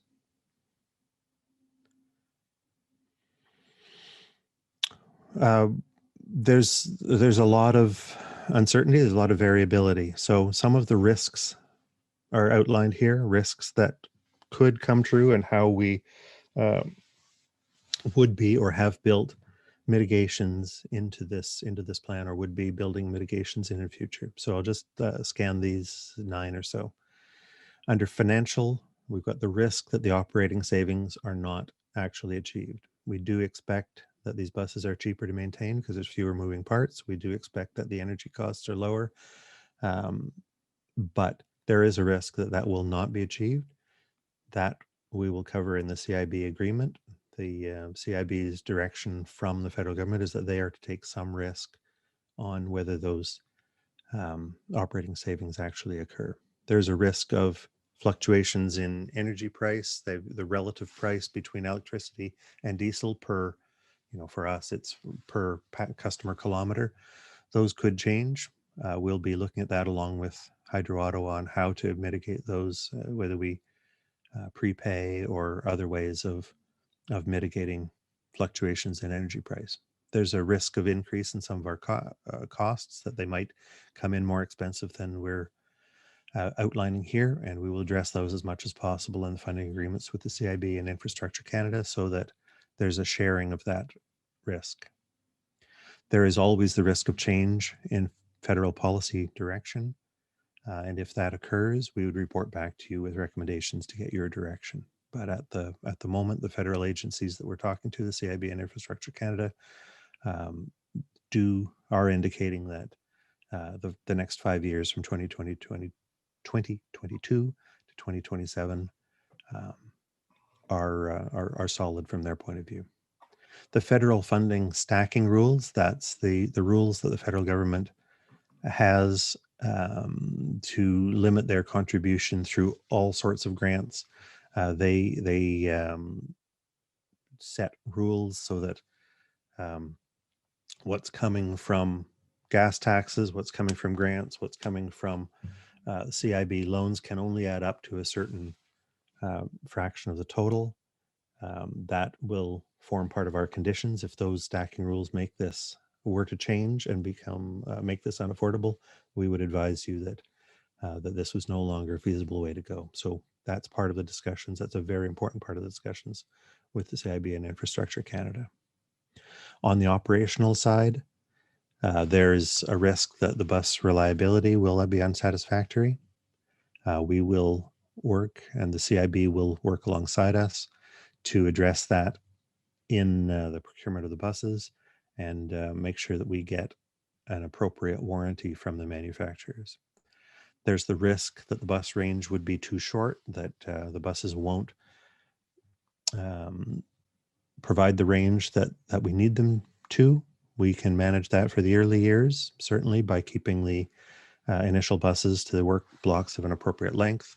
And if we have to change the specifications of future purchases to increase the range, we'd do that as technology improves.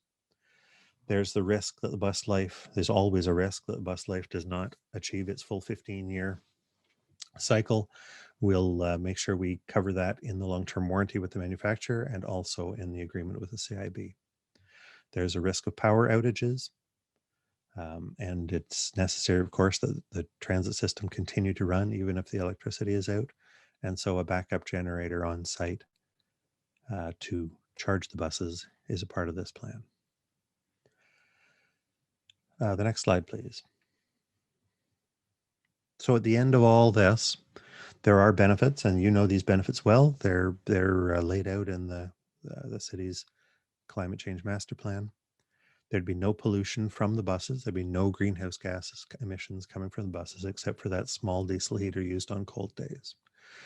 This is, the transit system is a big part of the city's work to address climate change. There will be reduced operating costs, which we would be using to fund the capital cost through that loan facility with the CIB. The funding agreement is structured in such a way that the city is kept whole overall for operating and capital costs, continuing to adhere to the affordability model, and the buses will be quieter as they operate through the city. For transit customers, I think the next slide. For transit customers, these are new buses that will replace life-expired diesel buses. They'll just be new 40-foot buses. We will use them where they can be used to their best advantage, where they can provide the most environmental benefit based on the operating requirements, making sure that we get the most we can out of these buses. There'll be no pollution. There'll be no greenhouse gas emissions near the buses. The buses will be quieter. But for people's travel around the city, those buses will look generally the same, feel generally the same, quieter inside, same capacity to move people, same ability to maintain the current schedules and any future service levels that are set. The next slide, please. So at the end of this and at the beginning of your report, you'll see that there are 7 recommendations. And I'll go through those one at a time. There's much more detail in the report. The first recommendation is that you and council give us direction that the city will purchase zero-emission buses for all future transit bus fleet needs on the basis that buses are available to meet operational needs and that the purchase is affordable under the Transit Long-Range Financial Plan. 2, that you approve that the selection of battery electric as the suitable zero emission bus technology for the next 5 years from 2022 to 2027. 3, that we recommend to council each year in the capital budget the number and the size of buses to be purchased, whether current buses that size are available as suitable to zero emission buses, and whether appropriate financing is available. 4, we're recommending authority for the general manager to negotiate an agreement with Hydro Ottawa and its subsidiaries for energy supply, for provision of backup power, and for supply and operation of charging infrastructure. The 5th recommendation is to give authority to the general manager and the treasurer to negotiate the financing agreement with the Canada Infrastructure Bank so that it will have no net effect on the Transit Long Range Financial Plan, subject to stacking rules and acceptable risk transfer. The 6th recommendation is to give authority for the general manager and the treasurer to negotiate the funding agreement with Infrastructure Canada, again, to have no net effect on the Transit Long Range Financial Plan, subject to stacking rules and acceptable risk transfer. And 7, the 7th recommendation is authority for the general manager and the chief procurement officer to conduct a multi-year procurement process so that we can get every saving possible out of a large-scale procurement with manufacturers of charging equipment and battery electric buses. The next slide, please. So here is the timeline. We're here at the Transit Commission in June with that diamond at the top. We'd be negotiating the agreements with CIB, Infrastructure Canada, and Hydro Ottawa over the months to come. We need to get CIB approval. Here it's shown by January. Infrastructure Canada approval, again, it's shown by January. Hydro Ottawa approval shown before the end of the year. We'll be confirming through the rest of this year with the procurement plan that we're recommending to you to confirm the pricing of all of the infrastructure so that we have that information and can bring it to you in the capital budget. We'll nail down all of our transition costs, complete, recalculate again and again the financial model so that we can bring the right recommendations to council for approval in the budget.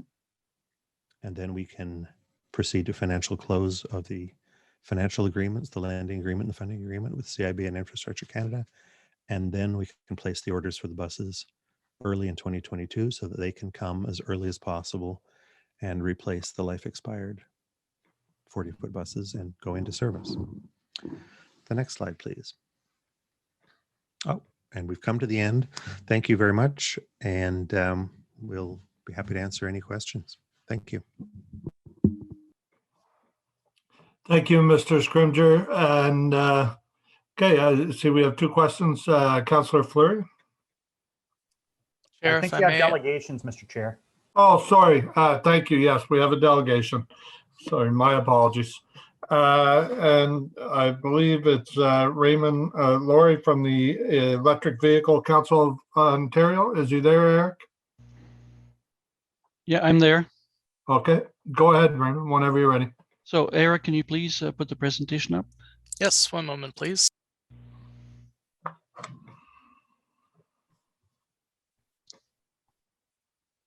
And you could go to the second slide.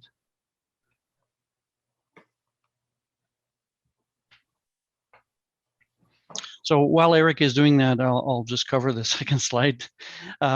Second slide talks about EVCO. So thank you, Chair, first of all, for letting me speak today. So the first slide that we're seeing right now is it talks about, oops, I hope I have the, I've got, that's a wrong presentation. Let me talk to the subject matter instead. So that's a wrong presentation. So the BC Transit, sorry, is the, sorry about that. EVCO is the Electric Vehicle Council of Ottawa, and we're a 100% volunteer nonprofit organization. We have no ties to industry.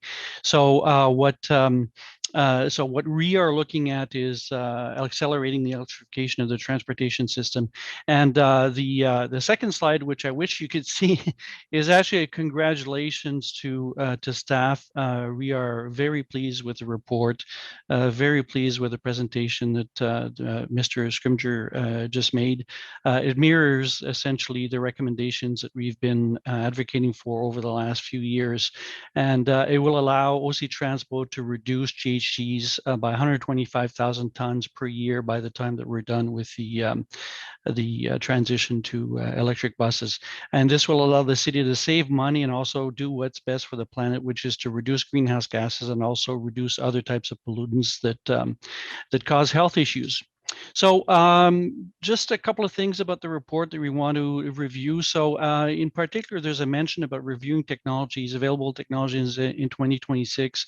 Our assessment is that hydrogen will still be more expensive, and we believe actually that the differential between hydrogen and electric will grow by that time. So we believe this to be a foregone conclusion that hydrogen will not be a good solution. So what we're recommending is to refocus that review on the midlife refit. So Mr. Scrimger talked about the midlife refit briefly, and that typically involves replacing the engine and the transmission. There's already a company in Milton that does conversions in situations like that would allow you to convert the older buses to electric buses. We believe that based on the declining price of batteries, that it may become economic by that time to do the conversion to electric. And that would allow the city to accelerate the electrification and basically allow the city to convert almost all the buses to electric by 2029. There'll be a few exceptions, more than likely, but most of the buses would be converted by then. So the other thing we were looking at, actually, Mr. Scrimger covered it quite well, is a paratransport fleet. So it'd be nice if we could take advantage of the opportunity of renewing the fleet in 2024 to electrify it. And we are aware, as Mr. Scrimger said, that there aren't many solutions in market right now. There are a few, but they're very new to the market. But there's an opportunity for that to be studied, as was mentioned in the presentation. Other things that we were looking at, and we didn't see any mention in the report, although they weren't specifically in the scope of the report. So the stage 2 expansion of the Trillium line, the original plan was to do diesel. We were hoping to see that electrified. If we don't electrify it now, it'll probably be a decade or more before we have an opportunity to do that. And also, OC Transpo's got a fleet of other vehicles are used for all sorts of purposes, and there are solutions available for just about every use, either right in market today or coming to market soon, that would be good options for OC Transpo. And the final thought is that these garages are very large surfaces, and those would be ideal to deploy solar, which could be used in those, particularly in those very hot midsummer days that Mr. Scrimger spoke about, to supplement the supply of electricity, to either shave the peak in the afternoon or to charge the buses during the afternoon. On that, thank you very much.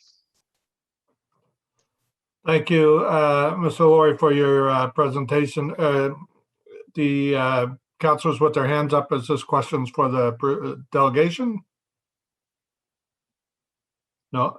Councillor Meehan, are you asking questions of the delegation? I can.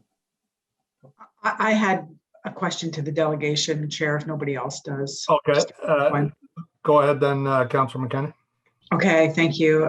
Thank you, Ray, for the presentation. Could you just expand a little on the notion of the fleet conversion and how you feel that could be done by 2029? What would that look like? I know that you said that there was in Milton, there was the capacity for midlife retrofits. Can you just talk about what that timing would look like, and what exactly that would look like, and how you do you feel that would be cost effective rather than waiting to just convert out our buses? Okay, so a couple of questions in that. So first of all, there is a company in Milton that is doing the conversions. Now, whether it's cost effective or not, I'm not sure at this point. What we do know though is batteries are dropping in price about 20% a year. So the cost structure will change significantly between now and 2026. So that's why we're recommending that OC Transpo have a look at this and see if the business model makes sense, right? So the cost of substituting the battery and electric motor versus the diesel transmission and engine, and the savings in fuel and maintenance afterwards, do those trade off, and is it a good business decision? We don't know at this point, and it's too early to tell. Okay, so go ahead, that like ideally then we would go ahead obviously with the 74 40-foot Yes. 2022 23. Yes. And as we're we had that great graph that that Pat had up that showed how we're going to move through the 450. So at some point there, you would suggest that we look at midlife conversion if in fact that it becomes cost effective. Correct. Yeah. Okay, thank you. You're welcome. That's all. Thank you, Councillor. If I could, Mr. Manconi, can you speak to the issue of the Trillium line, please, that the delegation raised? Thanks, Chair. No, yeah, I do want to clarify some things, and thank you, Mr. Lurie, for the comments. I do wish he would pick up the phone and call us once in a while, because some of his facts are just wrong. The Trillium line, we bought, you approved trains that are convertible to electric. And that's because we kept that in line. I know there was many councillors that had very good discussions with me, Councillor Deans, Councillor Riley, to keep that option open. And we said we're keeping every option open, electrification of that line, hydrogen of that line, and so forth. So your trains are convertible. There's a battery pack conversion program to it. On the conversion of buses, we've looked at that in the past, and as Mr. Lurie pointed out, there is risk and there's costs in that. And again, my advice to you is be leading edge, don't be bleeding edge. You've got a robust plan in front of you here to do massive conversions. Doing midlife conversions and swapping out components sounds so easy, but unless Mr. Lurie is aware of a fleet operation that's done it at the scope and scale of ours, I would not go into that space. But again, we will check in every year with you, and if that approach leads to faster adoption of your council approved goals and is cheaper and is more reliable, the last thing you want to do is add more risk to a profile. We've given you all the risks in front of you, and getting into midlife conversion of battery packs and so forth. Remember, we had that difficult discussion, and some of you were around when we wanted to convert hybrids back to diesel buses. So it sounds easy on paper, it's very complicated to do. And buying new and buying state-of-the-art is our recommendation to you. But we will certainly look at that as it evolves. Just want to assure members of committee, you have the ability to convert the Trillium line, and we are aware of all the conversion programs that are out there. And we will certainly entertain those if those become attractive and feasible, or take direction from council in that regard. Okay, thank you, Mr. Manconi. Okay, so is that it for the delegation?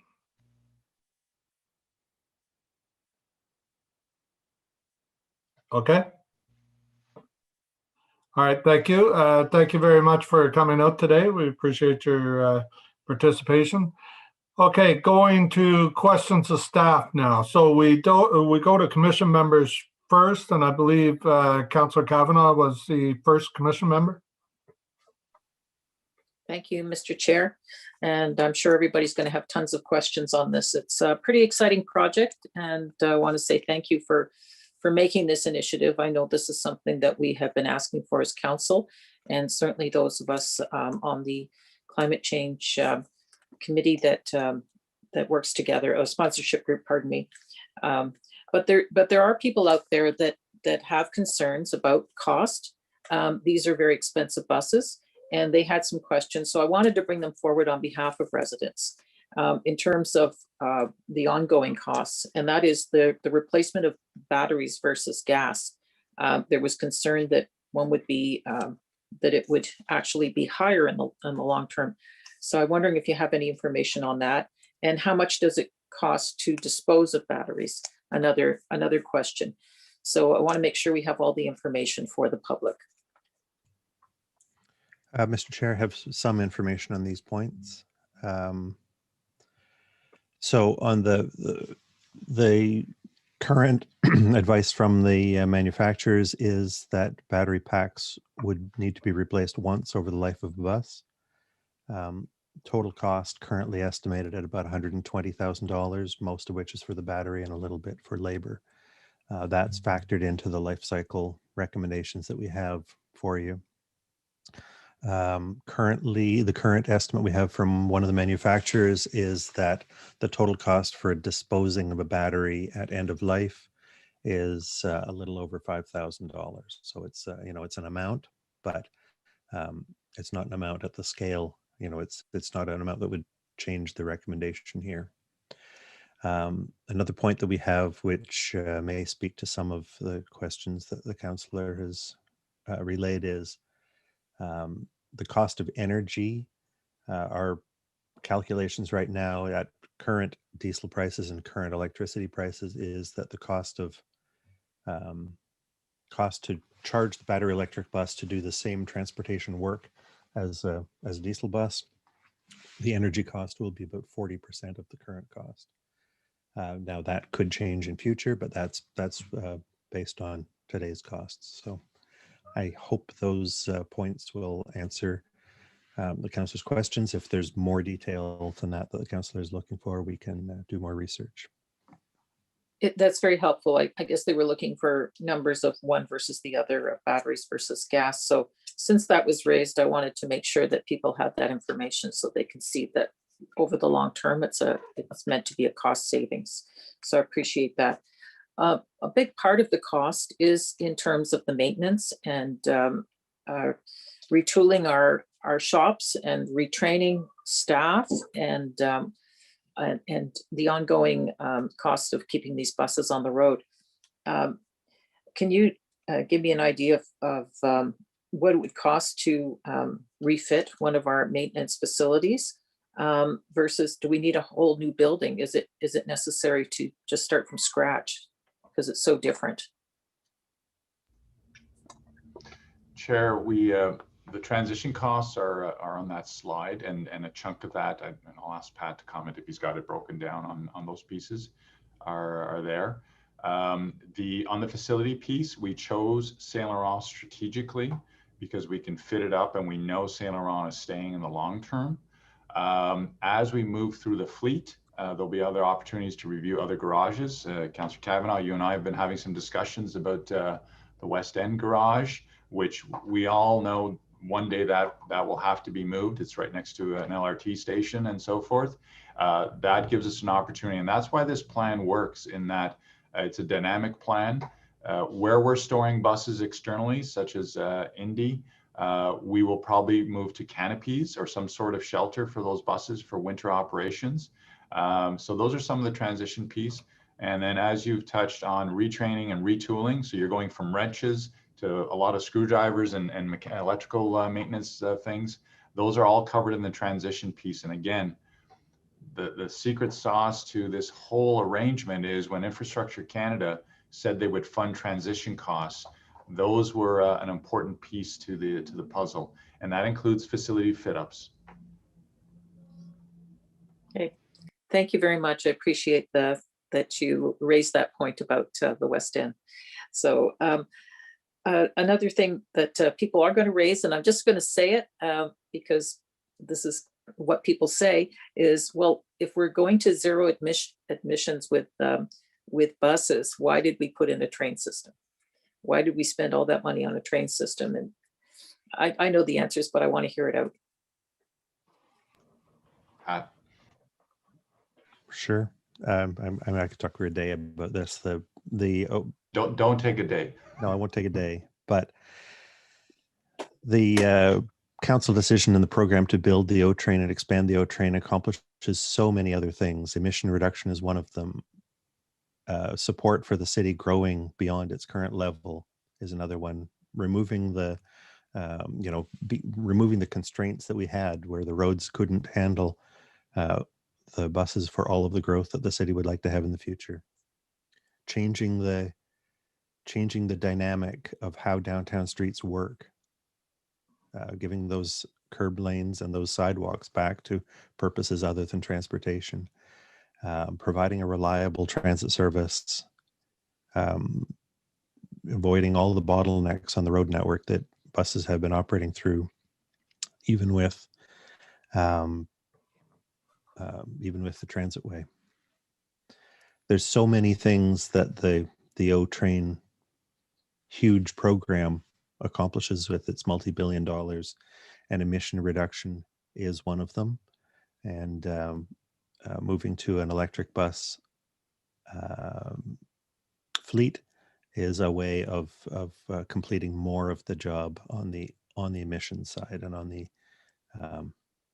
energy price side. Okay, thank you. I don't know how much time I have left, so I may have to go back on the list if I don't finish my questions. But in terms of accessibility, I believe you were talking about that. But just to what extent is it improvement over what we have now with the current buses? And one thing that I was wondering about in terms of the fact that they're silent, is there an issue with people who are blind that they won't hear the bus coming? So that just occurred to me that might be a consideration that's an issue. On accessibility, they would be, functionally the same as the buses we have today. They might come from a different manufacturer, but we've had buses from, the buses we've bought for the last 23 years have all been fully accessible with a low floor. And that would continue. The buses are generally the same configuration inside. Low floor from the front door to the back door, some steps up to a raised seating area in the back over the axle and transmission at the back. As far as the detectability of the buses by people who are blind, that is something that Transport Canada is looking at, and our information is that Transport Canada may be making some regulations that electric buses or electric vehicles of a certain size have to make a certain noise or a certain noise at certain times or speeds or in certain locations. And so that will be part of the responsibility of the manufacturers to deliver us a bus that meets all applicable safety standards. Because we don't know where that's going to end. I wouldn't want to give you a false, a response that says this is how they're going to be or that's going to be, but we'll make sure, as we always do, that every bus meets the applicable safety standards. Thank you. Chair, I just want to add to that, like we've done with every new vehicle, we will consult directly with the Accessibility Advisory Committee. They were outstanding on the train design. They led to a bunch of changes. They did the pair vehicles, and we will connect with them and make sure that they're engaged. Great, thanks very much. Just one last question.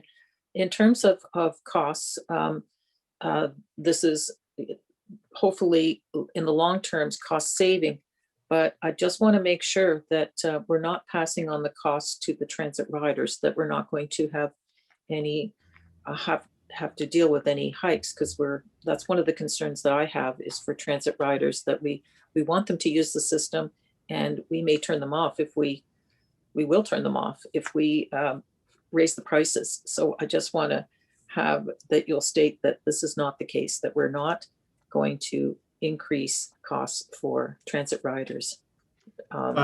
These costs. Sorry, Councillor Kavanagh, Council has already approved the long-range plan for transit. We know that there are annual increases built into the growth of the system and so on. So staff can't tell you today that there'll be no increases over the next life of this agreement, 2027. So I'm sorry, we won't be able to address that here today. Okay, well, I'm just raising the issue anyway, so that we can keep in mind that that's the number one thing is the transit rider. And part of the experience is cost. Okay. All right, thank you very much. Okay, thank you, Councillor. Next up is Councillor Tierney, please. Followed by Councillor Brockington. Thank you very much, Mr. Chair. First of all, kudos to the presentation. It was very chock full of information, and please forgive me. First of all, I think we all want to know the name of your cat, but I did have to skip out for 30 seconds, so I'm hoping I'm not asking a question that was in the presentation. First of all, you were mentioning that during certain seasons here in Canada, it's cold, it's hot, there's some kind of pump system. What kind of fuel does that use, Pat? The transit systems that have got these in place, it's a small diesel-powered heater. Diesel. Okay. So obviously we'd be consuming far less than what we would be. So I guess there would be a whole discussion around, would we need diesel contracts anymore? Is that sort of, we have to plan for the future. We're not going to need these massive diesel fuel locked-in rates anymore. It would be substantially less, I would assume. As fleet conversion continues, then yes, obviously. Okay, great. The other question I had was the weight of the vehicles. And the only reason I'm bringing this up is I was watching television. There's a great new F-150 pickup truck coming out. It's like 6,500 pounds, fully electric. It's faster, better than even a regular old pickup truck. Unfortunately, the weight is substantially more than the 2,500 standard pickup truck. I'm just thinking, I know we give resurfacing and priority to routes for buses. Do we have any concerns, or is it pretty much the same weight and it's not really much of a concern? It is a concern, and it's something that the manufacturers have to deal with. They have to be able to design a bus that that meets all of its requirements, that it is an appropriate weight to run on the roads, that it does have enough. So that would imply making it as light as possible, that it has enough range. So that would imply putting in a lot of weight in batteries, but you'd want to balance that off with weight savings in the structure. It needs to have the capacity to move as many people as it needs to move. It needs to have the strength to stay together and accommodate the weight of those passengers. And this is a balance that the manufacturers and, along with all the other technology challenges, that is one of the major challenges that the manufacturers have to deal with. We will set out in the specifications, as we have for the buses, the 4 buses that are coming first, we'll set out in the specifications what our operational requirements are. That will include any safety considerations, that will include any weight considerations. The manufacturers will propose a bus, and it needs to be a bus that meets all of the criteria, all of the requirements. Okay, great. And again, I'm very happy about this, but I assume we've looked at other municipalities just to make sure that we're factoring in if we have to on life cycle of roads in certain areas. All those factors are in play. We just want to make sure that we're all covered off. I do think it's tremendous. I'm very excited about these buses. And the other question is, I think you're going to have to deal with a whole bunch of angry cats at council going, I would love to see these buses in my area. I'm very excited to see them come to town. How are you going to parcel them out through the city? You mentioned it's where it's the most effective, but is there going to be some kind of balance on that? Some level of urban, suburban, like kind of a mix, not just focused on one specific area. So first of all, because the buses that we're getting first, and because the buses that we're recommending for the first larger purchase, and because that's what's available to us right now, is 40-foot buses, they would go on trips that are normally run with 40-foot buses. That would mean they're primarily going to be on local routes, secondary routes. They're not going to be as much on the main transitway routes, which are run with articulated buses, the main connection routes, which are primarily run with double-decker buses. When those buses become available, that's where we'd be able to convert those trips as well. Second, the range of these buses is shorter than a diesel bus. The range of the currently available battery electric buses is shorter. So these would be on buses that probably go out in the morning and come back in the middle of the day. or that go out in the afternoon and stay out into the early evening. These would not be on the buses that are out all day long on some of the long crosstown routes, buses that go out at 6 in the morning and don't come back until 9 at night. These are buses that are probably out for 6 hours, not for 12 hours.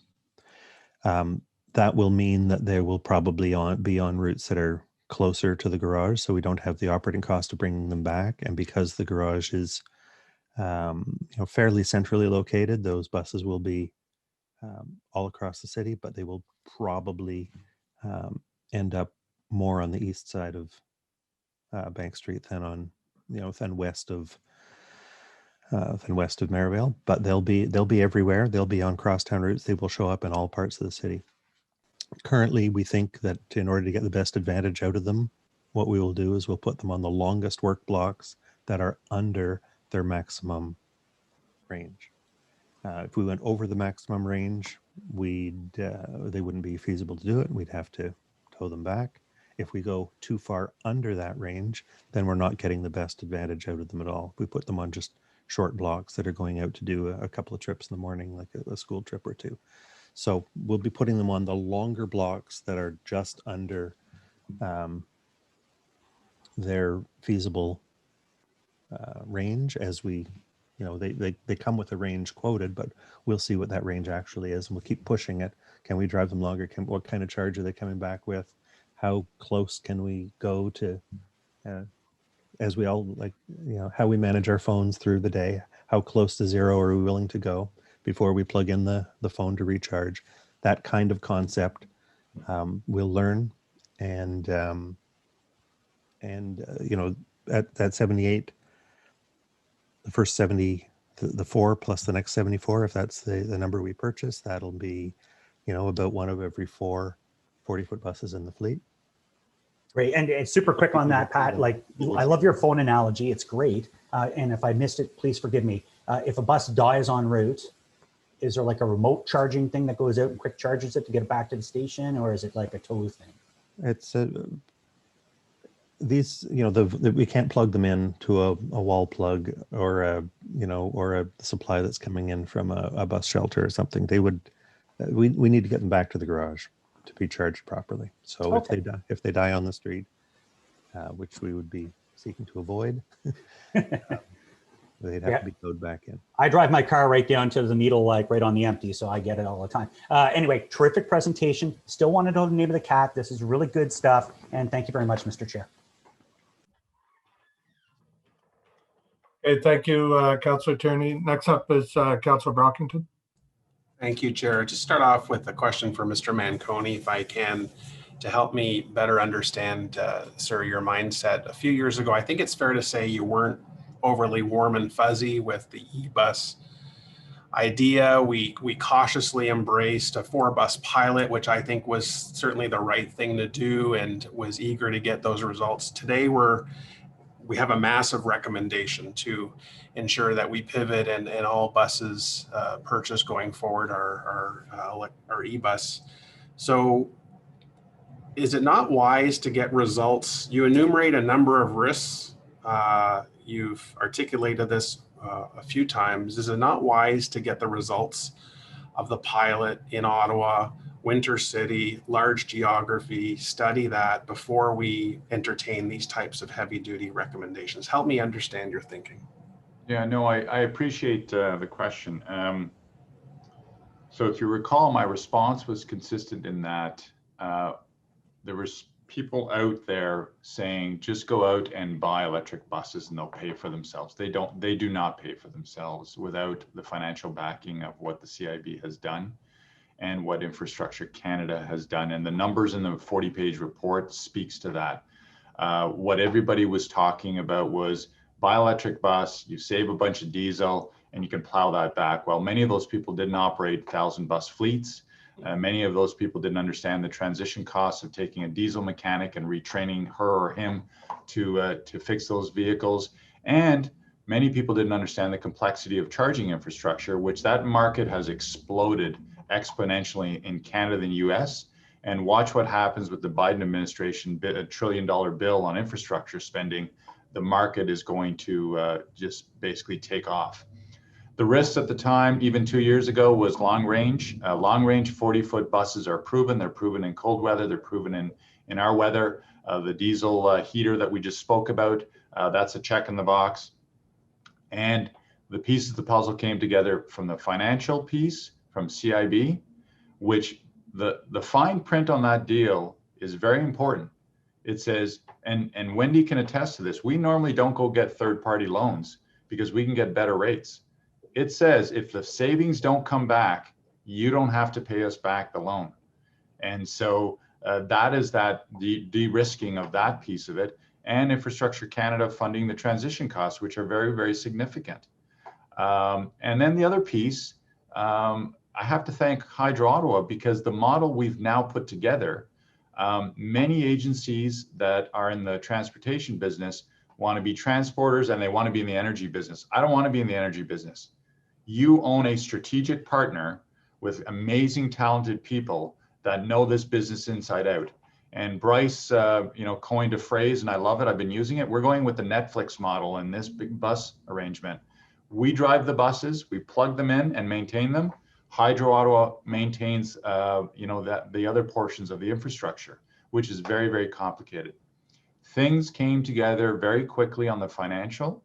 And in terms of the technology, 40-foot long-range buses, there are no concerns that we're aware of out in the industry.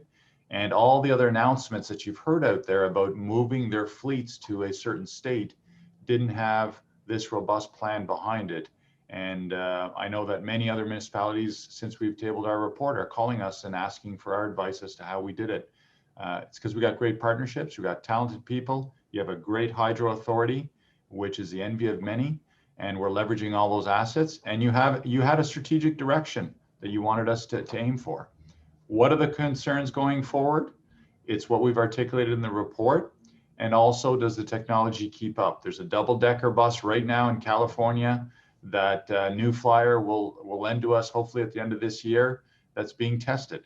A Nova bus introduced a long-range articulated bus, but we have to see it get proven in terms of getting it built out and so forth. So yes, things did shift, but we're focusing on the 40-foot buses, which are robust and reliable, and you now have the funding model. If you didn't have the funding model, there was no way you're going to fund this unless you were prepared to take hundreds of millions of dollars of projects off your transit affordability plan. So just on that piece, Mr. Scrimger, 986 million is the estimated price tag for 5 years. What will the federal grant cover? And then is all the rest lent to us? There's only 2 funding sources. Can I ask Mr. Bucci from Deloitte? He knows those numbers inside out. I'm going to ask Mr. Bucci and Ms. Stephenson to step in on that. So Ramo, can you give a summary, please? Sure. And hopefully everybody can hear me, just to make sure my mic's on. Thank you. So of the billion, roughly, let's start with the grant, the money that's not repayable. We're forecasting between 35 to 50% of that. That'll come in from Infrastructure Canada, and eligibility requirements and the rules around that to be confirmed. But we also know that that program will be synchronized with the Infrastructure Bank program, so there won't be a conflict. The 400 million will come from the CIB, from the bank, and the funds for that will be from the savings. So as Mr. Manconi mentioned, provided that you meet you can't meet the savings plan, then the portion of the loan that would due won't have to be made, by the end of the term of the loan. So just so I'm crystal clear, whatever the grant does not cover, we are borrowing through this federal program.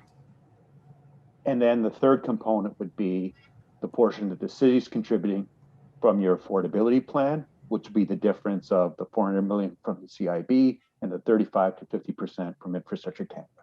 And it's on that one slide that Mr. Scrivenger had presented earlier. And is that money we would have normally spent to buy the diesel buses? That's correct. It's not new money. It's money we were budgeting to spend anyway. It's lower right now, based on the 450 that's there. Okay. What is the difference between the purchase of 450 e-buses, which you're pegging at 585 million, and 450 diesel buses, the regular buses? I don't have that offhand. We can probably get, I don't know, Mr. Scrivener has that available. We have the numbers. I just don't have it available in front of me right now. Just to give a color of it without quoting the exact number, the battery electric bus, list price is a little less than double the price of a diesel bus. Okay, all right. I want to be cognizant of time. Recommendation 1, part 1 talks about we're all in. All future transit bus fleet needs, we're making a decision right now. Talk to me about why wouldn't we say, listen, for the next 5 years, this is the direction we're going. We're going to have a significant analysis after 5 years, and then we'll ask you to commit after the 5 years. Why make a statement now that all future bus purchases are going to be this? We haven't even tested one bus yet. I'm just raising caution and concern that I've heard and I have. I definitely want to go in this direction, but why not say for the next 5 years, this is our strategy. We'll assess it after 5, and then you can make a decision going forward after then. Councillor, just for clarification, it does not specify the technology. It says zero emission. So that is a mirroring of the council direction that you gave in your climate plan. You said get to zero emission by 2036 or whatever that date is. This is a confirmation of that. It doesn't say electric. It says zero emission buses for the future. Okay.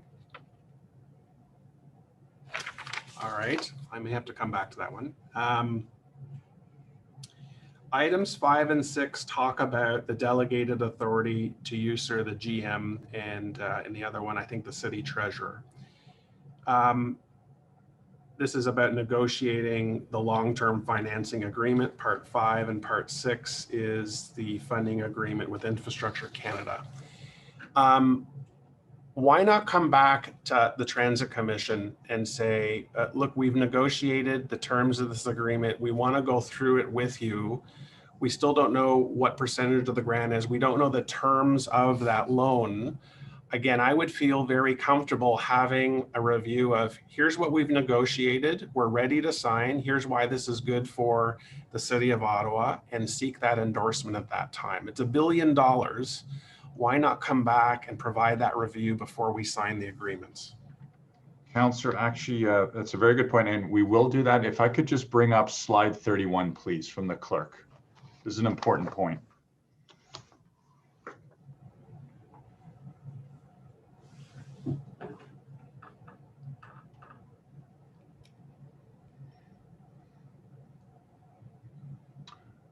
Our intention, and I will ask Ms. Stephenson to confirm, is that when we are presenting in this case, the transit budget in December of this year for next year, we would bring all that to you to say, the budget includes your purchasing of going ahead with this deal, and we'd be happy to take that as direction that we would include as much or as little detail as you want in that update at that point. And I just want to confirm with Ms. Stephenson on that. In terms of the timeline, we just want to keep the ball rolling, but we would be happy to bring as part of the tabling of the budget, either a supplementary report or part of the tabling report on all those details.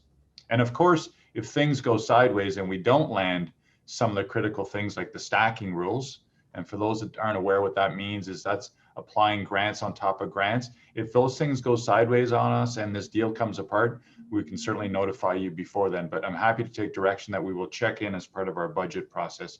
I'd just like Ms. Stephenson to comment on that. Thanks, John. And yes, we'll absolutely do that. I don't want to add an extra speed bump or hurdle in a process that may have some timely strings attached to it, but Mr. Manconi, it's $1 billion, and my level of comfort can be somewhat addressed by coming before you sign the deal, wherever this is on the grid here in front of us. You come back to the Transit Commission and you just give us that overview. Give us that level of comfort. So if you're committing to doing that, then I'm okay with 5 and 6 in the recommendation, but I want that noted that you're making that commitment. And that gives me that level of comfort that we just review the tentative agreement that you have with the federal government on these two pieces, And that's what I'm looking for. Absolutely, and it's been sequenced this way for that reason. We are not granting board approval to Hydro or to Infrastructure Canada or anybody to proceed until council has the final say, and so we can include that as part of the budgeting table process. Okay. All the checks and balances are in. So Chair, will you note that be placed in the minutes, please? And then I will be okay with those two provisions. Okay, I'll yield the floor for others. Thank you very much. I think this is very exciting. It's certainly not just the environmental benefits that I think are very, very important, but we need to go back to our communities and argue why long-term this is good economics, and that the risks which are there can be mitigated over time. So I really appreciate this report before us. Thank you. Okay, thank you, Councillor Brockington. Eric, are you fine with making the note that Councillor Brockington has asked for? I can note that, Chair. I'll confirm in writing with you and Councillor Brockington shortly. Great, thank you. Okay, so next up is Councillor McKinney, followed by Commissioner Olson. Thank you, Chair. Thank you to staff for the report and everyone who worked on it. It's I recognize the work that went into not just writing the report, but how we got here, and it's been a process, but one that I think, when I think back a couple of years ago when we started to discuss electrifying our bus fleet and what that meant, and a lot of the discussion was just how fast things change, and I think that is a testament to where we are today. Things have changed. Things are different today than they were 2 years ago. And in terms of the technology, in terms of, what we know about zero emission fleets, and also funding sources, which are key here. So thank you to staff, and the presentation was excellent. Actually, it would be, if we could get a copy of it, I don't know, maybe it's in the shared folder. I think it would be really helpful to be able to answer some of the questions that were asked. I know it's in the report, but it was really clearly laid out. I also was concerned about the points 5 and 6, recommendations 5 and 6 with delegated authority without reporting back to commission and council. So I just want to clarify. Then that the direction will be that, I guess, we're delegating the authority, of course, to negotiate the financing agreements, but not to enter into an arrangement until it's come back to commission and council. Is that correct? And then the delegated authority would be to go and enter into the agreement. You're absolutely right, Councillor, and that was implied in the report. We don't have authority to bind council until you approve the budget, because you're putting in the cost of what was then the diesel buses. So this, I'm not concerned about it, because we would bring back a report that says we've achieved everything that was outlined in the report. The budget reflects that, or we had some minor deviation, whatever the case. I can't anticipate what those deviations would be, but we'd give you a report that would say, here are the results of the negotiations, and are there any variations for what was presented in the presentation and the report?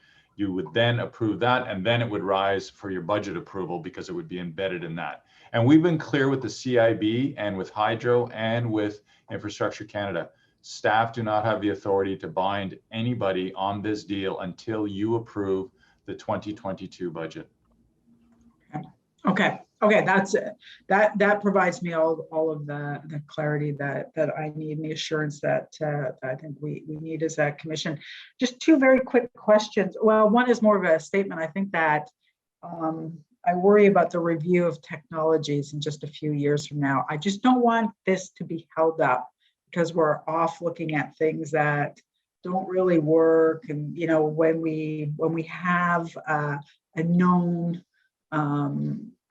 source of energy, I just want to make sure that, and I want to say it publicly today, that in 3-4 years from now, we're not going to see that number of new buses purchased go down because we're looking, we're reviewing other technologies. So just more of a statement, really, but if you want to respond to that, that's fine. We're absolutely aligned. Once you approve the budget and we give you the results of those negotiations, we're going out for procurement on not only the 78, but also we're going to look at economies of scale, and we're going to have options with Will McDonald and the procurement team to say scale up to 450, all sorts of scenarios in there. The constant review of technology is no different than everything else we will do. We will update you. And again, I think right now, knowing what we know, your only other alternative is hydrogen, and there is no large scale fleet purchasing that's going on in that space. If things change, as we do our annual check-in with you on budget time, we will then give you advice there. But our focus, if you approve this and council approves it, your first purchase of those 74 buses in 2022 will be electric buses. Okay. And I guess I was looking out a little further to the remaining 450. I just don't want to see at any time a stalling, because we're out looking at the hydrogen fuel cell source. So I'll just leave that, but I hear what you said, and I take comfort in that. Just one quick question on our current buses today. We do on our existing buses, we do have the auxiliary diesel heaters, don't we? So it would be much the same as what we have today for the very coldest days. I believe so. It would be on all the buses. Right now we use it only on the buses that are stored outdoors. It might be a slightly different model. I think it's contributing a little more to the warmth of the bus, where the current ones are primarily to keep the air brake system warm on the cold nights. So I think it's a little different, but it's very, very much along the same lines. Okay. Thank you. Thanks, Chair. Thanks, staff. Excellent. Fully support this moving forward. Thank you. Next up, Commissioner Olson, followed by Commissioner Wright-Gilbert and Commissioner Caracato. Thank you, Mr. Chairman. I just want to state publicly that I have no qualms with going to a zero emissions bus fleet. There may have been speculation in the past. I have no problems with it at all. Just want to make sure it's the right decision that we take, and it makes sense for the people of Ottawa. In that regard, I was a little disappointed that there was no option, if you will, another sort of a counter option. That is the cost behind a hydrogen fuel cell were not enunciated. It was just brought up, and the limitations were the cost of the buses and the cost of producing or procuring hydrogen.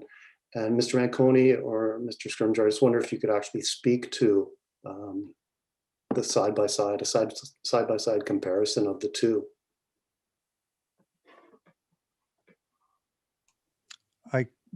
I could say a few words about that. There's a number of points of comparison. I think probably the most germane is that there are as yet no large fleet conversions to hydrogen fuel cell in Canada. It remains a future technology where battery electric buses have become a purchasable off the shelf. There are battery electric buses in service, as there will be here later this year. There are battery electric buses in service in a few cities across the country. There's 60 or so running in Toronto. There's I think Montreal's growing up to 36. Vancouver, Oakville, Winnipeg, Edmonton has a large fleet. Zero emission buses, fuel cell buses, hydrogen fuel cell buses, on the other hand, currently there are none. There have been experimental ones in the past, maybe 15, 20 years ago in Vancouver, maybe 10 years ago in Whistler for the Olympics. There are currently about 18 that have been announced as projects in 2 municipalities, but they're not in service. They're not tested. They're not proven. That's one comparator. The other comparator is that because there are so few being produced, the costs are thought to be quite high. The next point of comparison is that electricity is available here in Ottawa at, from Hydro Ottawa, relatively straightforward energy source. Hydrogen as a fuel is not available in Ottawa. It would have to be transported in from quite some distance away. It might be, so our recommendation is clearly that battery electric buses are the way to go for this next block of time, and that we should watch the technology and see if either the feasibility, experience, or price changes in future on hydrogen fuel cells. I would note that there are apparently around the world, there are thousands of fuel cell buses in operation in Asia, in Europe, in the United States. So there must have, I would have imagined there must have been some scope to gain information on their operations. But again, what I don't understand is why we couldn't see an all-in cost of the electric versus the fuel cell. There are advantages. I think you would grant, Mr. Scrimger, Mr. Manconi. There are advantages to the hydrogen fuel cell. You certainly don't have the huge transition costs that we would have with electric. So as I say, I'm disappointed that that's not there and that we have less information on which to base a decision. I'm not against, as I say, I'm not against going to zero emission, but it's really tough when it's kind of like a take it or leave it approach, which this feels a bit like. But in that regard, I wonder too, by going solely with electric for the next 5 years and getting a substantial part of the fleet to be electric for the next 5 years, what we're doing is we're almost making it, well, we're certainly making it much more difficult to transition out of electric into a new technology, because there would have been so much in sunk costs that getting out of that would be very, very expensive, if not prohibitively so. And in that regard, I wonder, is it possible, was it possible, or if not, why not possible to sort of split this purchase, to have at least some hydrogen fuel cells so you could actually do a comparison on the road? Councillor, very, very good questions. And I just, if I could, I'll start with the hydrogen piece. First off, Canada Infrastructure Bank is agnostic to what zero emission buses any jurisdiction chooses. In other words, they will fund other than electric also if there's zero emissions. But right now, to exactly your point, in Canada, and yes, I mean, even with electric buses and hybrid buses, there's lots of stuff going around the world, but you got to look at the rules and the regulations and the weight restrictions there. The math simply does not work with hydrogen. The savings are not there because of the cost of fuel, the market size, availability, and you cannot get the large scale purchase that I doubt very much we'd even be able to get 78 buses or 74 buses. So the math doesn't work there, and I'd be happy to sit down with you and go through some of those pieces with you on that. Again, but we're not closing the door on hydrogen. That may evolve in the future, and that annual check-in with you, we will do that. I speak, I've been in this business over 30 years. I've been through, I was counting them up the other day. I think I've been through 8 fuels in my career. And the advice that I've always heeded is, don't be bleeding edge, be leading edge. I was part of a group in my early days that pulled out propane tanks out of vehicles because propane didn't save the planet like it was supposed to. I was part of a group that looked at colored diesel and biodiesel and so forth. Going aggressively and doing large scale conversions without proven technology is risky. And yes, this is a big decision before you. So I like the dialogue that I'm hearing today. It's incremental. There's an annual check-in. Does the math work? Does the technology work? How have we de-risked it and so forth? Hydrogen is coming. It's just not there. And I know hydrogen from a reference point where Alstom at the time was talking to us about doing some of the trial tests they did with trains out in Germany. It just wasn't proven at the time. So hydrogen will come. We need to let it evolve. If you're looking after zero emission buses, which is your direction in your council report, your choice right now is electric. The other ones, and trolleys, but trolley have the infrastructure associated with it and so forth, and you need the network. So we're not closing the door on hydrogen forever. At some point, you got to pick a lane and jump in. We're jumping in cautiously. And we have given you the risks, and we've given you the math associated with those risks. And the hydrogen piece just isn't there right now. Okay. Thank you, Mr. Manconi. Thank you, Mr. Scrimgeour. Mr. Chair, that's all the questions I have. Thank you, Commissioner Olson. So next up is Commissioner Wright Gilbert, please. Thank you, Mr. Chair.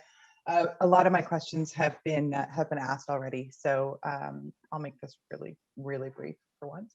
I just want to confirm that the procurement of the buses is going to be done through an RFP and not sole source through our existing contracts. It's an open tender. Yes, Love it. correct. Perfect. Love it. Thank you.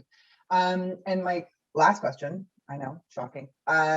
So I just want to confirm Hydro Ottawa is going to be responsible for the charging infrastructure, right? So does that mean that they're responsible for maintaining the charging infrastructure as well? Yes, they are. Okay, so we'd have to sign some sort of maintenance contract with them. That's one of the recommendations, yes. Okay, just wanted to confirm that. That was one of my questions. Shockingly, Mr. Chair, those are all my questions. Thank you very much. Great, thank you, Commissioner. Next up is Commissioner Caricato, please. Followed by Councillor Eglat. Thank you. And just following up on my fellow commissioners' questions about the Hydro Ottawa, what do we expect the value of that contract to be, roughly? Ramo, have you got the numbers handy? I don't have those in front of me, Councillor, but Commissioner Ramo. Capital terms, I think it's about 200 odd million. It's on that one slide that Mr. Scrivener provided earlier. That doesn't incorporate the annual maintenance costs. The annual maintenance costs are built in to the forecast we prepared as well. But we'd have to pull that number out separately. I don't have that in front of me right now, but it's built into the summary of the total costs that you saw that's on, I think it's slide 43, that shows you the 986 and how it's been broken down. But I'd have to add that up separately. I just don't have that in front of me right now. Okay, if you could get that and share it with the commission, that'd be great. And I presume it'll be until the end of this cycle, like the contract with Hydro Ottawa will be signed until the end of the life cycle of these buses. All of the contracts will have to align that way. Oh, sorry, all of the agreements, the funding agreement with the Canadian Infrastructure Bank, the lending agreement with the Canadian Infrastructure Bank, the funding agreement with Infrastructure Canada, and your maintenance agreement with Hydro Ottawa. I would just say the maintenance agreement, you have to think about what you do after the fact, but they're all going to line up roughly in terms of 15-year life cycle of the buses that you're purchasing. So you don't have a stranded contract or a component that's stranded and doesn't have a contractual arrangement behind it. Yeah. Okay, that's great. Now, as you alluded to, there are a lot of kind of contracts that need to be signed and lined up, and we don't have that full assurance right now. What happens if the deal falls apart? Any element of this deal falls apart? Are we just back to diesel, or are we going to revisit? Are we going to look at other options? Great question. So unless council injects hundreds of millions of dollars into the transit affordability plan, you can't do large scale conversion. You could do some minor incremental pieces, or if there's any other funding announcements that were to occur. So yes, the pieces need to come together for it to work at this scope and scale and to achieve your council approved targets. So if the stacking comes back and, looks like we're ineligible for one of the two, then you'll come back to us with another plan. We will, but on stacking, I can tell you that the staff level and certainly at the political level, from the founding announcements, everybody believes the stacking rules will be sorted out. There's been a lot of work done on that at the staff level. They understand that needs to be a clear path, and again, that speaks to the check-in that I will, or that my replacement will provide you in December. Okay, great. Just so that we get an answer today and not after we have these buses, what does coldest days of the year imply? Is it -10? Is it -20? Like, are these buses going to work no matter what, is what I want to know. buses will be specified to work under the same conditions that our current buses are, that they have to work under the complete range of temperatures that we experience in Ottawa, and that'll be from climate data. I believe the number is somewhere around minus 26, minus 27 is the, the coldest it gets. So we, in approximate terms, we need a bus that runs between minus 25 and plus 35. Commissioner, if I could just add to that, I think, the concern is the buses will run. The issue is the battery draw. Yeah. To your point, and that's the challenge. The buses will operate. It's just how quickly will it draw on the battery for heat and cooling. And everybody talks about the winter. The summer is just as tough. Yeah. And so that's the thing on, back to my opening 2 slides, all those pieces, how they fit in. And that's why we wanted long range. We didn't want the short range pieces because it just mean more stops and more infrastructure and so forth. So for us, the tender will say simple, you same performance as diesel buses in terms of the temperature ranges. Okay, and then I noted in the report sort of bulk purchasing, I guess, with Metrolinx or CUTRIC. We haven't yet discussed that today, but I hope that's certainly something on our radar and, in talks with Gatineau and the STO. I don't know if this has come up at all in those discussions, but it's something that I think we should definitely keep our eyes on. Have you had any of those initial discussions with Gatineau? Obviously, pollution is not just in Ottawa, right? And we want to mirror that across the region. We've done a lot of the procurement pieces, such as work with Metrolinx and so forth. And yes, we will open it up to anybody that's interested through our CUTA relationships if there's an appetite for that.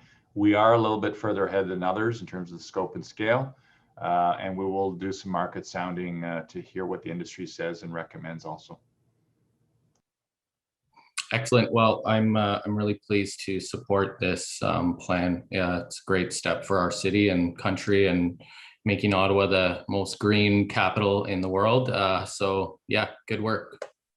I'm done, Chair. Thank you. Okay, thank you, Commissioner. Next up is Councillor Eglai, please. Thank you, Chair. When you're this far down on the list, a lot of your questions have been asked. So I want to thank staff for a lot of what they've said so far. Just want to follow up on 2 issues. One is, again, the discussion just had about winter performance. We experienced, certainly the first year we put the train into operation, we had some challenges with winter performance. Most, if not all of them, have been addressed by retrofits and adjustments. But, in that case, we had a product that was tested at the National Research Council saying, this can handle our weather. This can handle the snow and the cold and the freezing rain and everything else. Will part of the procurement process be a requirement that a certain level of testing be carried out, and that the proof of that testing or the results of that testing be provided to the city before the city signs on the dotted line and says, this is the product that we want?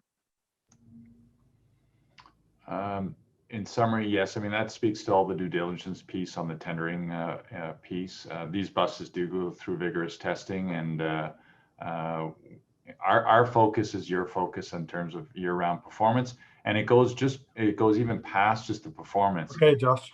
We're embedding what the criteria will be for the loan repayment in the event that the buses don't meet, for example, the savings that were projected.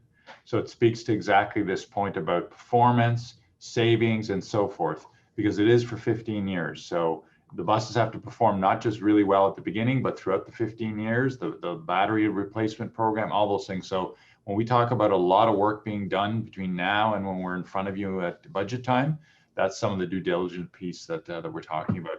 And then I have to give credit to QTRIC and to CUTA and other organizations. They've done a lot of what yourself and what Commissioner Canicato was talking about in terms of the due diligence piece and so forth. And again, on the 40-foot long range, there's a lot of proven and sign-off testing that's already occurred.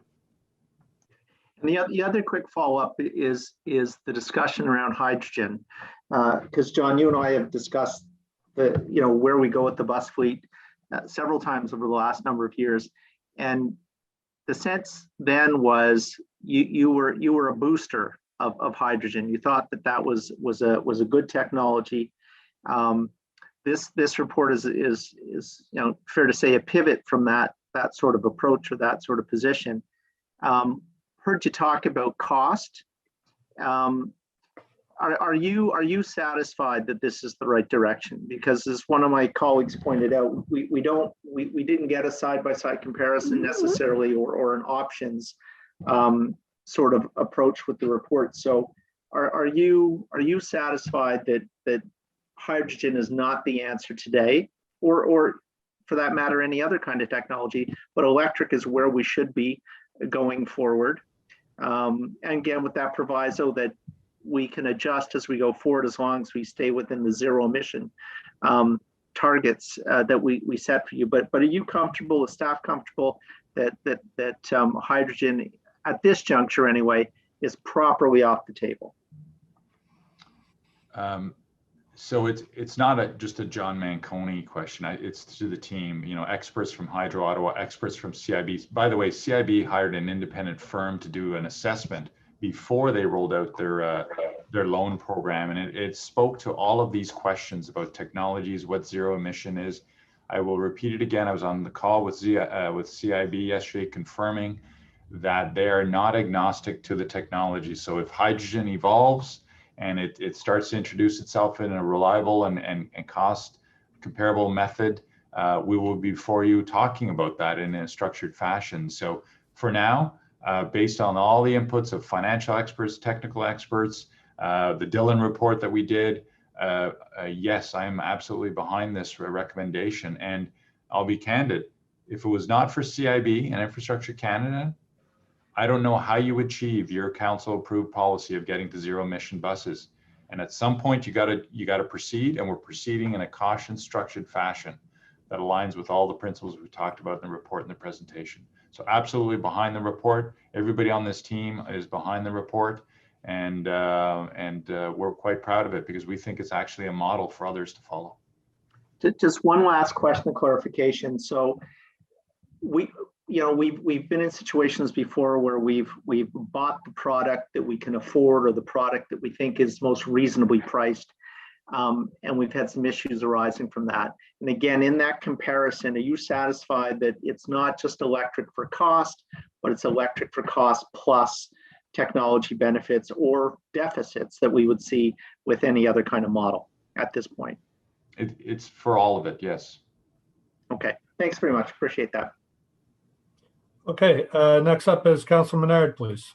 Thanks very much, Chair, and thank you to our staff for this report. Wow, what a fantastic transition! What a great report too. I think the risk analysis that you've done and having that up with the mitigation factors, that's something we should be doing almost every report, I think, because that really shows you where we're mitigating, and risks are not a bad thing. That's when you identify risks, that's how you manage them. And that's what you're doing in this instance is a very high probability calculated positive risk for this city. The benefits that will come to us as a result of the work that you're putting in now seem apparent.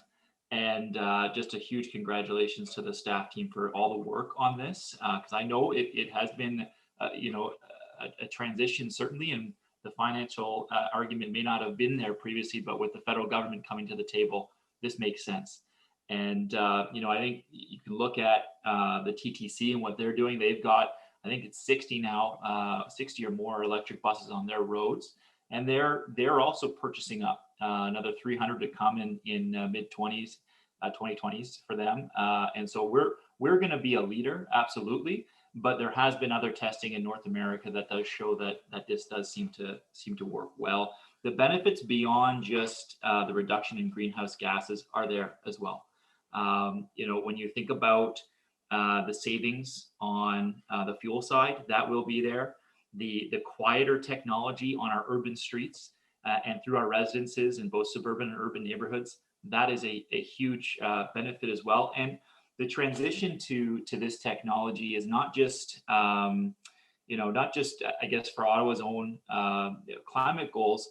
This sort of speaks to a broader transition to a bigger modal share in the city towards transit. If you're just thinking about battling the climate problem with electrifying individual personal vehicles, that's not going to do it. And there's a huge transition that has to happen there. This is the solution where you go on the transit side, you have walking, you have biking and other modal share opportunities for people. It's a combination of those things. And so this is a big part of our plan and the climate plan. I can tell you, when talking with staff on the climate change emergency and our plan that we've put in place now, we wouldn't be able to meet our targets without this. This is a big part of that. And there's going to be other offsetting benefits. So I just wanted to say a huge kudos to staff. That was an excellent report. I read through the other compendium pieces as well that have been previously produced, and other municipalities. This is a big deal, and should be congratulated on it. So thank you for what you've done. I'm so happy to see that grant piece as well. Just going with the CIB on their interest for the loan, I don't think makes sense. So that grant is so important to combine with that other piece. So I'd love to see this, and thank you again for all your hard work on this. Thank you, Councilor Menard. I just have one question for you, Mr. Manconi, if you could address this for me, please. I want to get some assurance for the residents of Canada, Stittsville, and Barrhaven that reaching this deal with the federal government in no way jeopardizes the plans for phase 3 of LRT.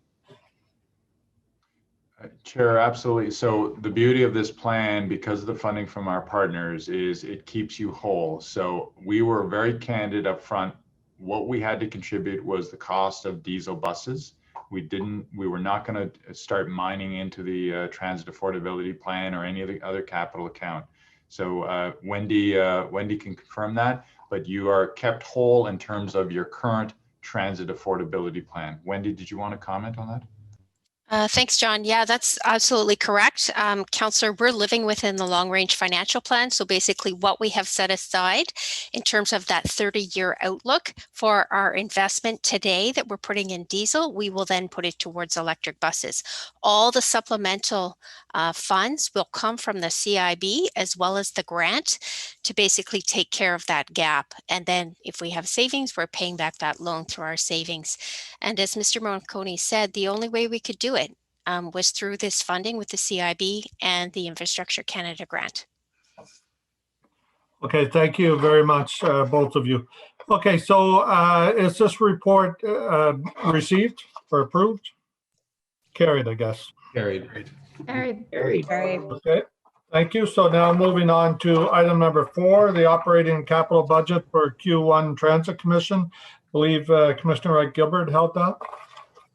Yes, and it's not going to be a long set of questions, everyone, so you'll get to your lunches, I promise.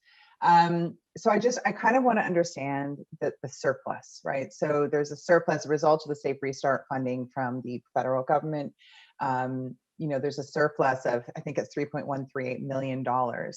And so I just kind of want to understand what's the go forward plan with respect to this surplus, and do we expect any additional funding? I believe Ms. Stephenson said that we're essentially whole until the end of the year in terms of our funding. So I just kind of want to understand what we're doing with this surplus and what's the sort of the go forward plan. Oh, thank you very much, Commissioner Wright-Gilbert. So I think there's a distinction that I'll make here in terms of where we're at for Q1. So on the COVID side, we are whole because we have received funding through the Safe Restart Agreement, which means we have no COVID deficit as a result of what's happened. On the non-COVID side, we have a small surplus of $3.1 million, and that is largely related to, I'm going to say, staffing our compensation costs.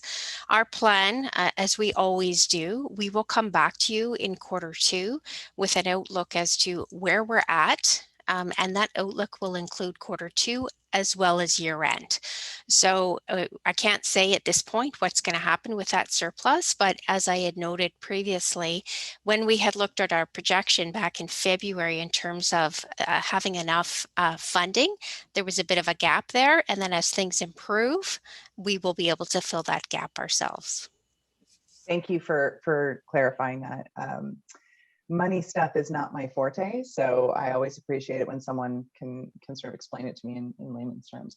I guess my follow-up is that, so at previous Transit Commission meetings, I think it was back in February or March, we approved some service, well, there was some debate around what we were going to call them, adjustments, I think we agreed on, to save about $5 million. We now have a surplus of $3.1 million, or just over that. And so I suppose my question is that savings of $5 million, is that surplus sort of part of that $5 million savings, or did it, I guess I'm not asking this properly, but essentially, like, did we make those changes too soon? Did we make those adjustments, those cuts too soon, given that we now have a surplus situation? So Councillor, no, I understand your question. Thank you. No, we didn't make those cuts too soon. Remember, you had Plan A, Plan B, and Plan C. And we're trying to avoid you having to get into Plan B, which got another $30 million out of your capital program.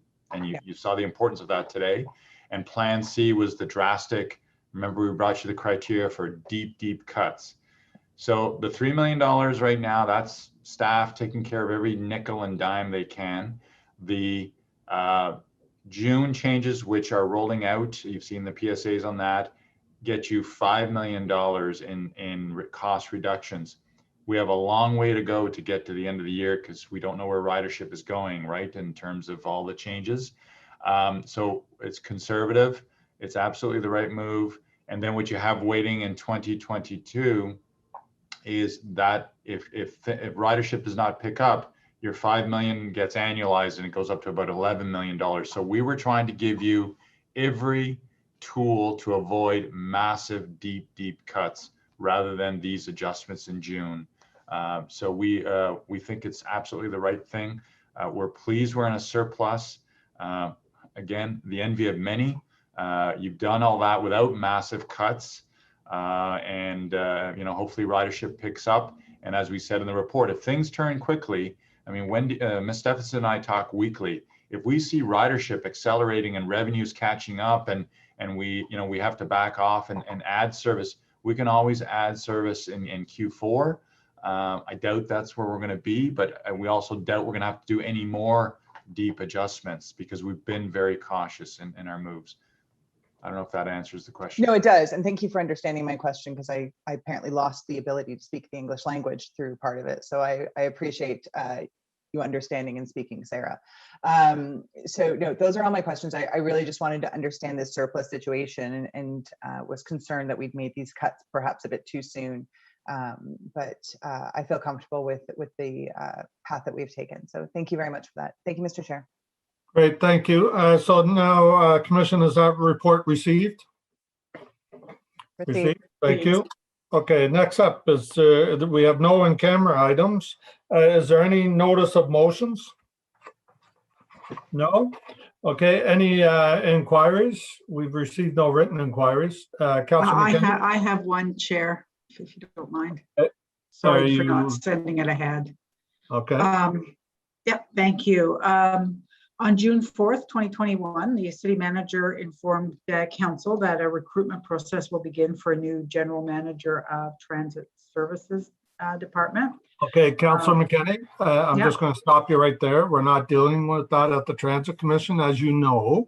You probably know better than all of us that falls under the city manager's purview. So it's not a question for the Transit Commission. There's not going to be anything coming out to do with that process here. Okay? I'll bring it to council then. Okay, Happily. Thank you. Okay.